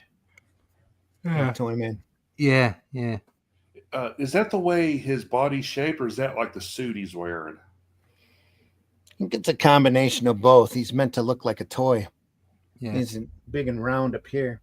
That's almost a classic Batman villain. What was the Batman villain? The ventriloquist. The Yeah, Scarface dummy. and the ventriloquist. Yeah, the dummy is a bit like that. Yeah. and again, he was only in like one or two episodes until the animated show. Oh, I mean, apart from the animated show, I saw him in in the 90s. Yeah. When what's his name was doing Detective Comics. Norm Brayfogle. Yeah, Brayfogle. Brayfogle. Yeah, Norm. Mhm. Yeah. And again, great stuff you never hear about anymore. That run was a great run. I got He had a really good, solid run. his style had lots of energy in it. Stephen Grant, if I remember right, was writing a lot of that stuff. Yeah. Yeah. I'm reading a storyline that ran in Detective Comics back in the 90s right now. No, it could have been the 80s that Norm Brayfogle did, where all the clay faces team up. That's pretty cool. Yeah, did he actually get to Batman before? It might have been late 80s actually. Yeah. He got late on 80s Detective through the Comics. 90s. Yeah. He had a long run. He had a good long run on it. Yeah. On Detective. I always liked how he drew Batman. Yeah. It was quite simple, really. It was quite cartoony in places. But it had, like I say, it had a lot of energy in it. It was great. The thing I remember about him is using shapes in guiding the composition. Yeah. Using a lot of dark Batman capes and that kind of stuff. Real interestingly. Very, very well done. Well, back then there was a lot of they liked to use the cape, didn't they? The cape became almost a character in itself. Well, Wrightson drew Batman in like Swamp Thing 3, I think it was, and everybody went, "Oh, that's how the character's supposed to look." And then Kelly Jones, was it? Kelly Jones got a go on it as well, and that was really quite stylized, wasn't it? So yeah, it was Swamp Thing 5 had Batman in it. Yeah. Okay. I knew it was an early. He's got that pose again in the bottom right-hand corner. Nice barrel chest. No wonder bullets bounce off it, eh? It's a big target. There's a hell of a rib cage he's got on the top right there. Looks like he has a beer gut and wearing a girdle. Yeah. It looks like he's had a couple of pies. Pies. I love pie. I like pie. Don't we all? Tank Ferret says, I think the best description of Norm's art was not a single line wasted. Oh yeah. Well, that's definitely the mantra of all the great artists. DC's dropping the ball, not keeping the Grant Brayfogle and Munch Kelly Jones runs in print. Same in the 80s. Don Newton. Oh yeah, Don Newton, man, and Gene Colan Batman runs. Yep. Newton. Nobody talks about Don Newton anymore. If I find that stuff, we'll definitely take a look at it. Yeah, Doug Minch wrote some great Batman stories. He did. His big run was on Master of Kung Fu, though. That stuff was. Yeah. The thing is great. Shops could be flooded with the material. They've got 80 years of material. They could flood the shops with small digest versions of all these runs from the 80s and the 90s. Yes, but that doesn't fit the modern narrative. That's why we take a look at this stuff here. Yeah, they would never allow that stuff in reprint at all because they would think it was problematic and toxic masculinity. They don't respect it enough. Not at all. And they think it's got issues, whereas actually it would engorge the industry. It would help the industry massively. Yeah. If they just started running those old books in digest form and in cheap. But of course they can be cheap because they've already paid for the artwork. They've already made their profits out of it. And none of these guys are going to get paid royalties on it anyway. Anyway, no. So just get it out there so that people will buy it for cheap, but they won't do it. What I think they should do is put comics back in like grocery stores and stuff, because they're still selling like regular magazines like Time and People and all that. Just bring back the comic book section in like a grocery store, drugstore, because that's where most of us discovered comics, was going with mom and dad to the grocery store. The problem is you've got people at the top of the industry who are not interested in the industry anymore. So they're not going to, they're just not going to make those kind of risks. So from their perspective, it's like, but if we sell it onto the shops, we have to do a return, sale or return option for all this kind of stuff, and we don't want to be involved in that. And You know, there's so in the UK, for instance, they put a load of comics and reprints out in bags with toys on and stuff because that's the only way to get kids to buy it, and it's just a mess. It's an absolute mess. If they were remotely on top of things, which they're not, No. their best bet 10 years ago would have been to put together inexpensive newsprint, black and white versions that they could sell that are about manga sized, that they could sell to the bookstores inexpensively, like $5 to $10. Yeah, 2009 through to 2019, there should have been a spinner rack in every bloody cinema. Yep. Every cinema. Absolutely. Yeah, there should have been a spinner rack of reprints of the old characters, the new characters, no matter what they are. They should have been accessible, and you could have created a wave of kids that wanted comics again. But no, they just couldn't do it. They, the editorial at Marvel went bonkers, race and gender swapping everybody for whatever reason. They decided to do that, and again, I don't care what they do. That's fine. Tell the stories, but if you're just talking business, you should have been pushing the heroes that were in the story, in the films, and that cohesive message and look and imagery would have sold books. That's all it is to it. And there was nothing. It was just crap. And the few times that they did attempt to go outside of the comic book stores and try to hit a larger mass market, they had no idea what they were doing. No, none. They did some. They had Walmart. They had a pop-up display in every Walmart where they were selling 100-page super spectacular volumes that were on cheap newsprint, beautiful color, just a great package, except for the stories sucked. A lot of it was inventory work. There were a couple of them that they pulled out of inventory from 10 or 15 years before that were really nice, but they were so few and far between, and they were just convoluted with continuity that it was terrible. Where if they had gone back to this era and had reprinted the silver and the just slightly bronze age stories, they could have sold a ton of them. They could have reprinted a whole bunch of 80s and 90s stuff, and they'd have got the same response. They'd have done it. Yeah. Well, here, Headless says Dandidio was angry when DC's Millennium Edition reprints were outselling new material during his tenure at DC. It's obvious because the quality ruined it on the Millennium Editions. Well, that it wasn't Didio per se; it was the guy who had it up there, or the people they had up there doing the reprints in general. Were just that he told me that he had a hard time because Didio loves all the Second Banana stuff. Metal Men and that kind of thing. He ended up writing a Metal Men miniseries there for a while. He said he couldn't get the reprint guys to reprint the good stuff. All they wanted to do was Batman and Superman and the recognizable stuff right off. That's all that they wanted to reprint. And then that when they start reprinting the key editions of books that people wanted to read, he was upset that they were outselling the new material. Couldn't understand why. It's like, okay, who knew? It's crap. Who knew? DC all you need to do is entertaining, good quality stuff, and even decent quality stuff. DC had a great idea back in, was it 2010, 2011, with Wednesday Comics, which was just short comic strips featuring their characters done in like a newspaper style. Yeah, we looked at those here on Sunday Funnies. But the big issue was they were charging it the same price as a new issue. So you're basically buying a newspaper for the same price as a regular comic book instead of, But it would have caught on if they'd have bothered to keep doing it.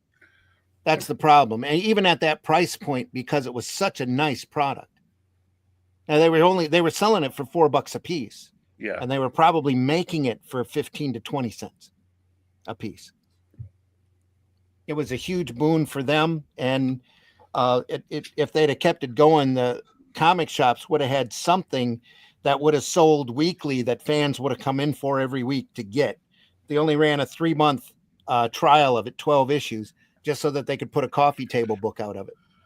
So it just wasted opportunity. one wasted opportunity after the next. Anyway, mainstream comics are just a content farm for or with copyright insurance with political overtones. They've lost sight of what matters, the story. They did, Tank. We used to have a shop called Borders. Yep. You don't have to tell Glenn about that.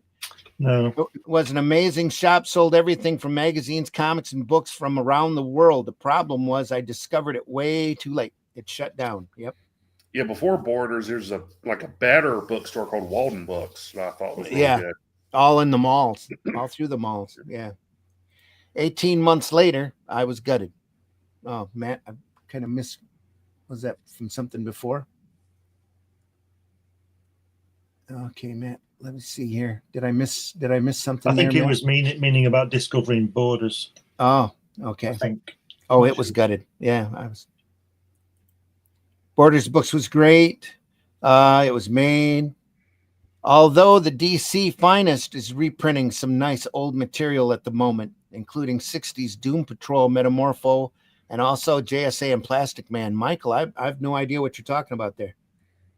DC's Finest, is that a reprint series or what? Because I haven't heard of it. I think it is, because there is a line of books DC's putting out that's like reprints of older material. They're doing slightly smaller than comic size books on cheap paper right now and selling them for $10. Like you can get the whole run of, and those are in story runs. Watchmen is available in that. Hush. Is that what you're talking about, Michael? Because I haven't seen a Doom Patrol or Metamorpho one. I'd buy it in a heartbeat. JSA and Plastic Man, that's great stuff. So let me know what's going on, Michael. Michael Hart, yeah, I'm impressed with a lot of the material they've been choosing to reprint in those so far. And all news to me. I didn't know that they were doing anything like that. Anyway, back to Superman.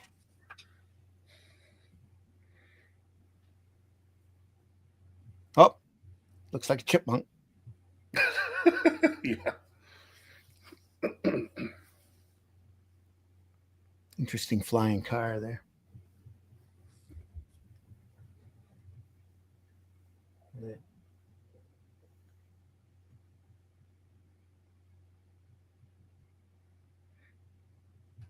Huh. Superman.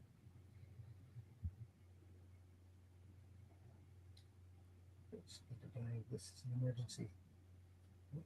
Flying puppets of me.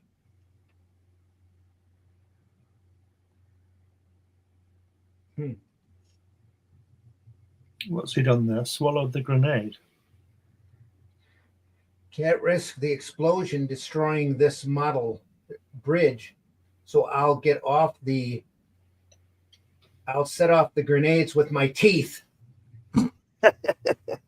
Boom.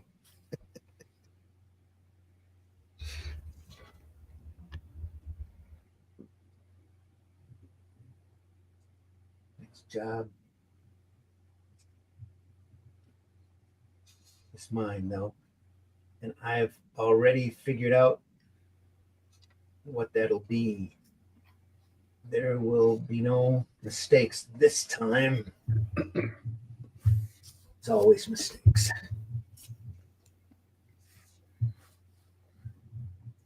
It's kind of a nice scene if it wasn't for so many letters, so many balloons in the way. It looks nice. Superman's got to crouch down because there's so many words. Yeah.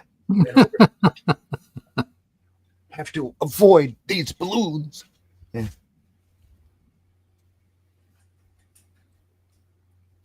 DC Finest are like Marvel Essential Collections. Not their Showcase Presents. That's all news to me. I'll have to start looking for them. Headless, thanks for the heads up. Are those in America? Those DC Finest? I have to start looking for them. Prankster stories are brutal. LOL.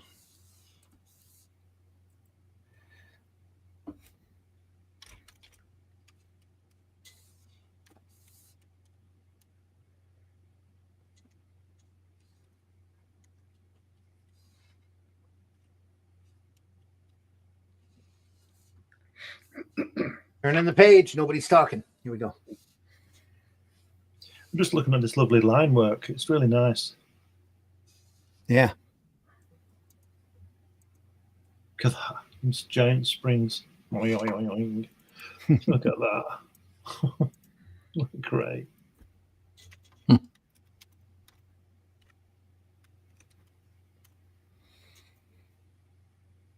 That's very Batman 66, isn't it? That kind of thing. Yeah. Yeah. Yeah, that's the stuff. No, those are thicker. They got DC Finest Batman Killing Joke and Other Stories. DC Finest Team Ups Chase of the to the End of Time. That's got some of the Superman Flash races in it. DC Finest Superman Kryptonite Nevermore. DC Finest Wonder Woman, The Legend of Wonder Woman. The first superhero for Superman, Brave and the Bold. Nope, that's DC's Brave and the Bold. It's not Finest stuff, huh? Yeah, that's that run. Oh, there is a Metamorpho, Element Man, Legion in paperback. That's cool. I'll have to look closer at that. They have a Superman family that has the Jimmy Olsen Giant Turtle Man story on the cover. Sweet. Thanks for that heads up. Guys, I'll have to look closer at this. Wonder how many pages there. Let's look down here at the Justice Society one is wow, 608 pages. That's cool. For I don't know, there's no price on it. Yeah, 24.68. Definitely I'll have to dig that up. That's great. Thanks everybody for that heads up. That's fantastic. Now that I know it's there. I didn't know they were doing large collections like that again.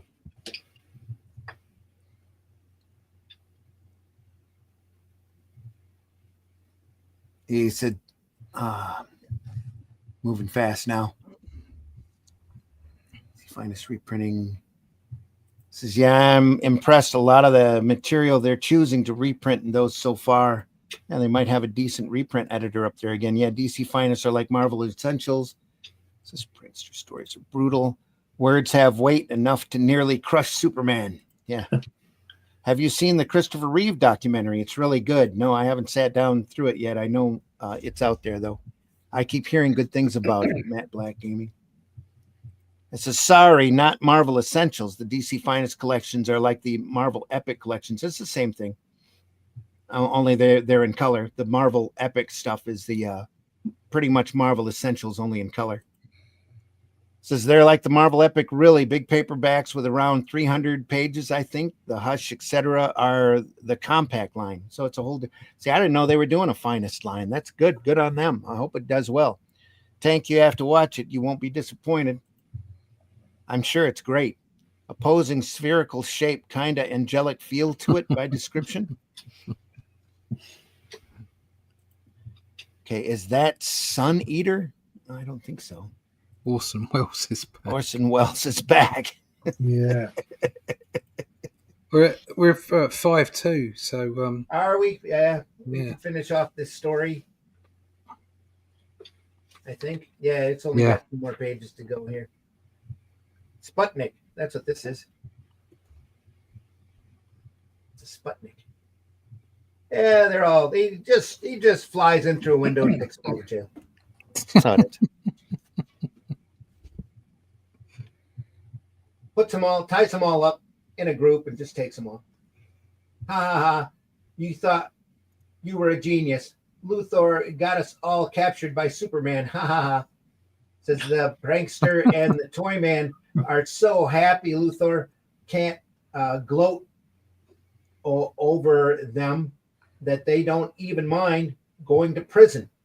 What a prize package of conceited hams these 3 are. They're all conceited hams. Conceited hams.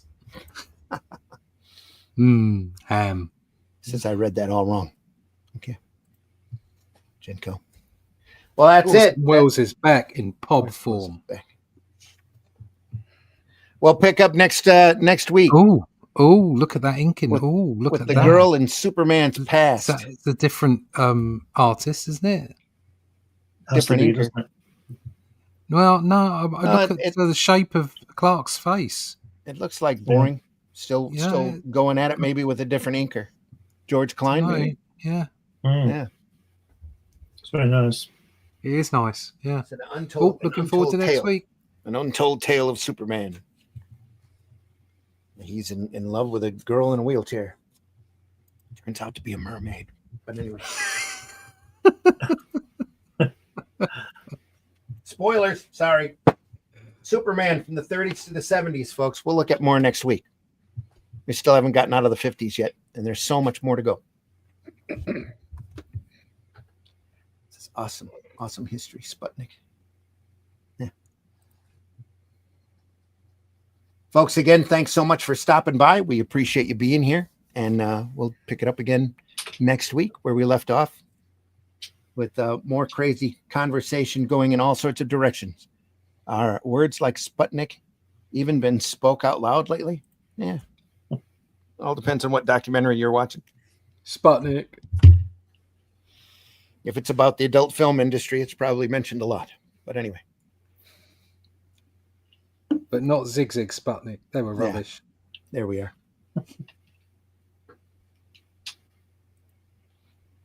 Read, enjoy, remember. PBR says absolutely. Really enjoy and appreciate this show. If you do, and we love that you do, please tell your friends. Let's see a larger viewership on this show. We've been doing this for a couple of years now. We've got we've got a big archive set up over at, you can find us at Comic Book Black Belt YouTube channel. Not .com. You can find us at the Randy Zim YouTube channel, and please go over there and subscribe to both of those. And also subscribe, if you haven't already, to the Indie Comics Network, where we are archived over there. There's some great material. We've looked through some fantastic stuff, and we hope that you enjoy this program as much as we love bringing it to you. We aren't monetized. The Indie Comics Network is not monetized. We do this because we love it. We're inspired by it. It keeps us working and helps our creativity to grow. And we've all grown a bit from doing this program and looking at all of this great stuff. And there's so much great material out there that we will probably be doing this for a long time to come.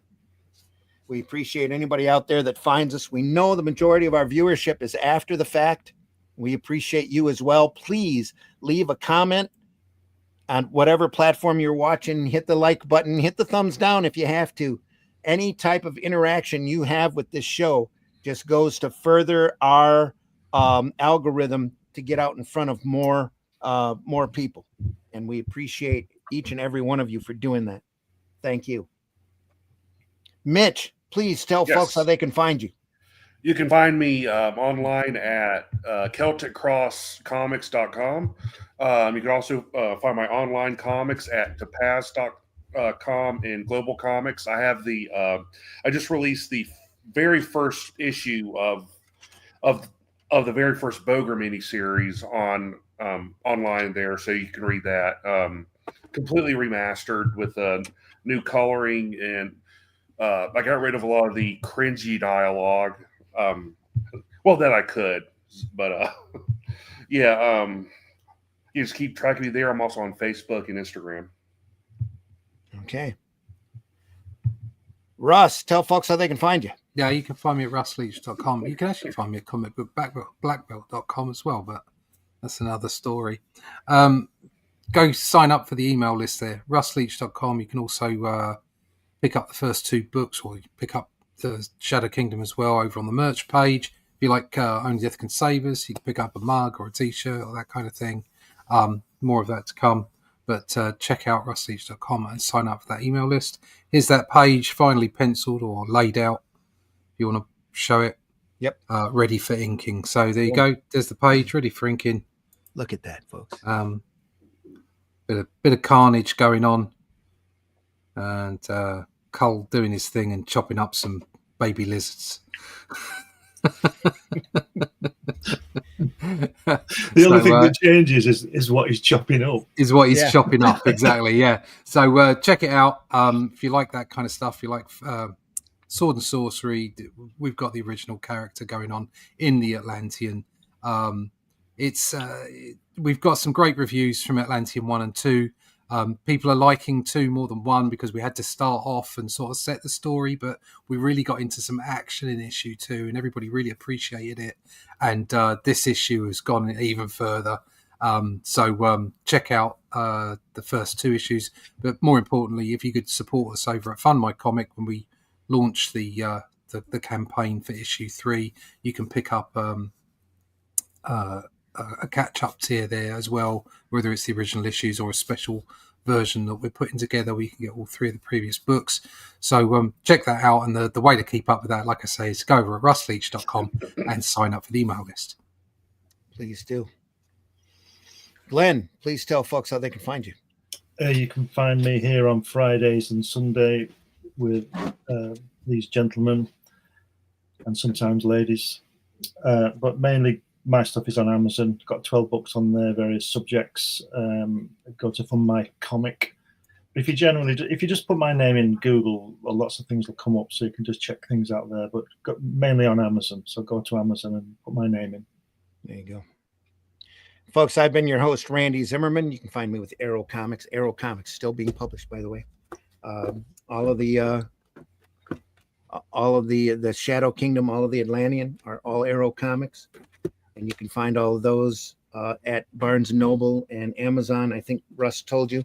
This Friday morning, we do 2 shows like this. Sunday Funnies here Sunday morning at 9 a.m. Eastern Time.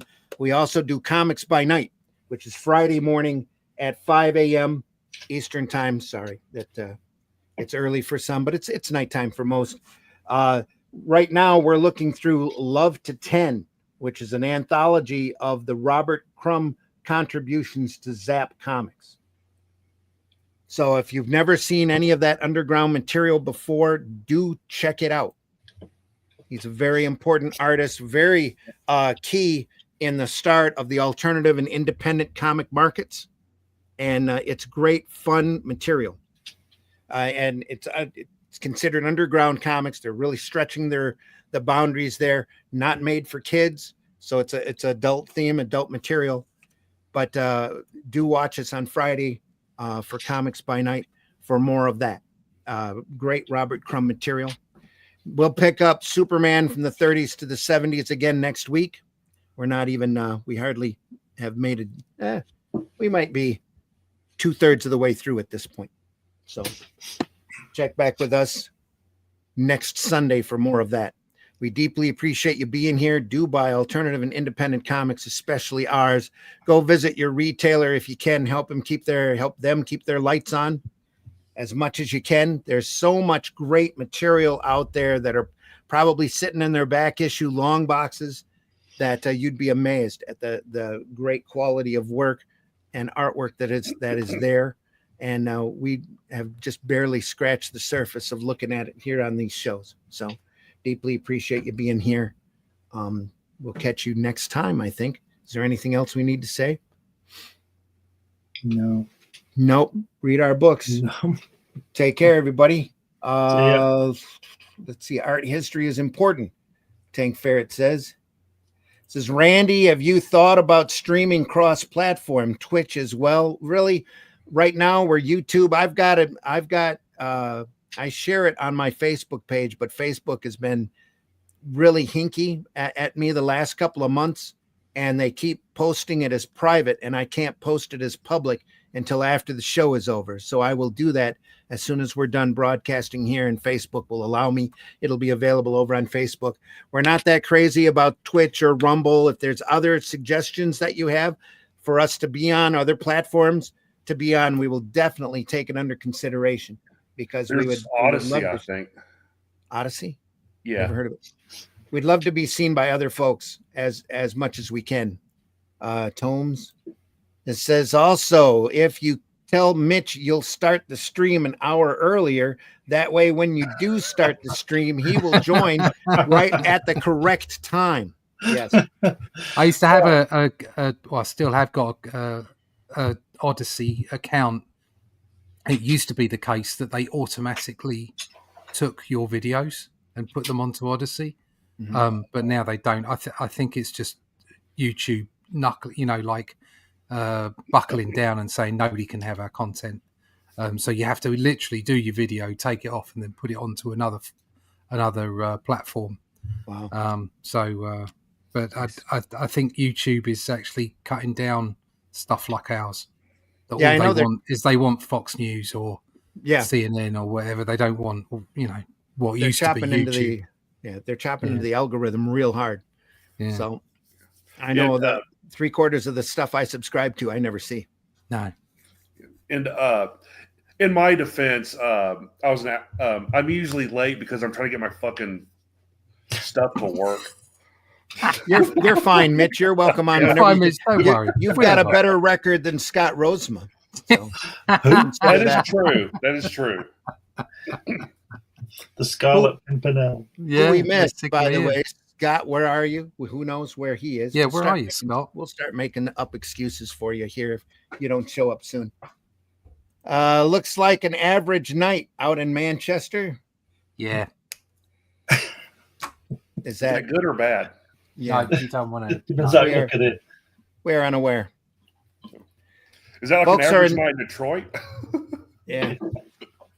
Over here, we're just enjoying the holiday weekend and watching all of the videos of people getting their fingers blown off. And there's a great one I almost captured of a little kid with a bottle rocket, that they end up lighting, and the kid goes running into the house with it. That was great. And you see the house. I think it was last year. I think it was last year I shared a post. It was like this 4th of July weekend. Remember those that have lost everything or something. It's like a collection of like X-rays of people's hands. You had a guy like this. When I was a kid, there was a guy called Phil Haywood, and we used to have these bangers called 3-2-1s, not sausages, Mitch. These bangers, these fireworks, and it was bonfire night, November the 5th, and all that stuff we don't do anymore. But anyway, Guy Fawkes and all that, and he bought these. They were called 3-2-1, and they were a super banger.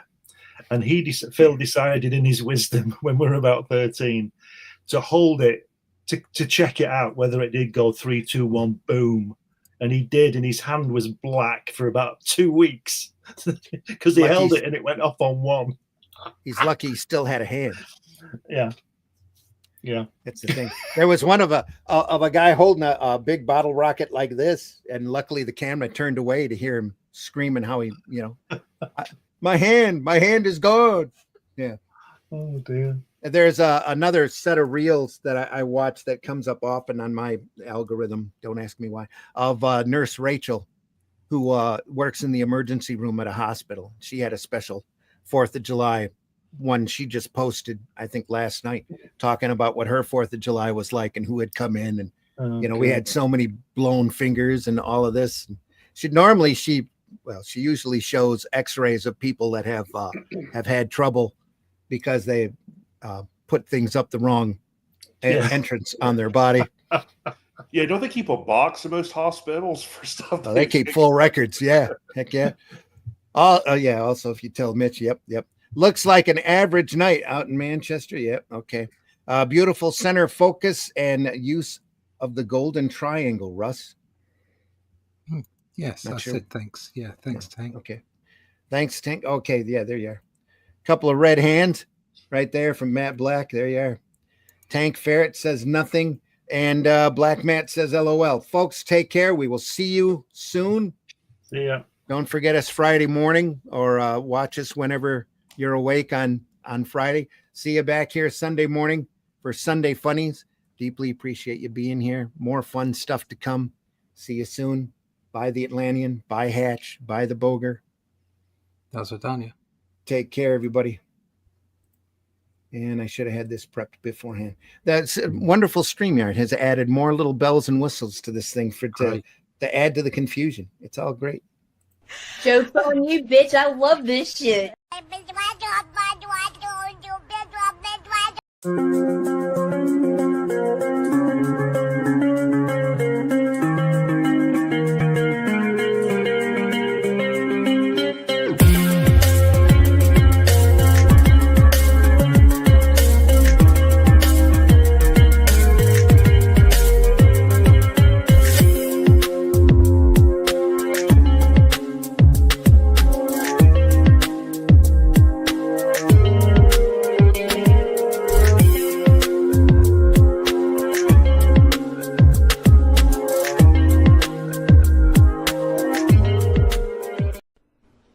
Mexican word a date, lesbian. Today when you go to church with your mom, lesbian are best behavior. If not, she's gonna pull your ears because you're not listening. And then you're gonna make her curse and you're both gonna be in trouble.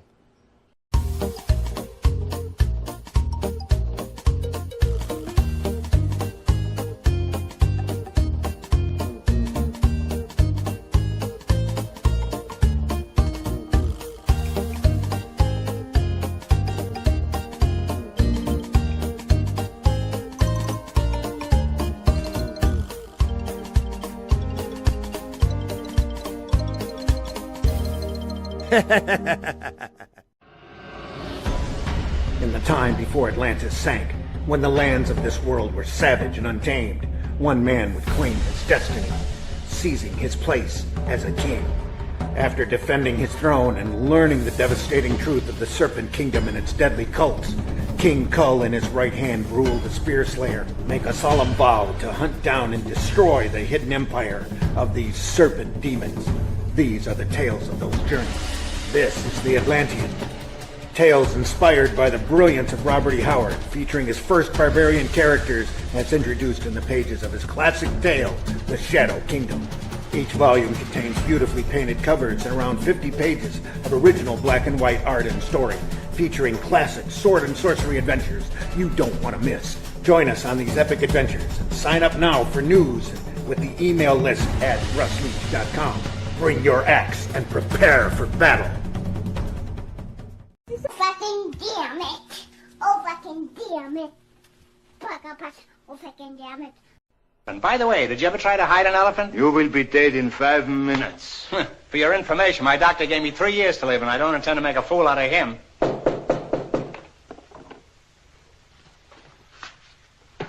Come in.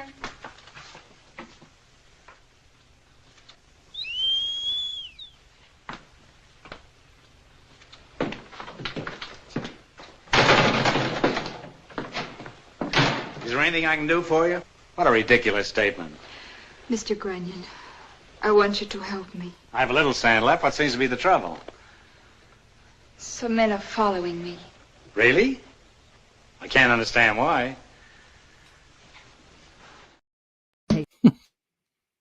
Taste the biscuit.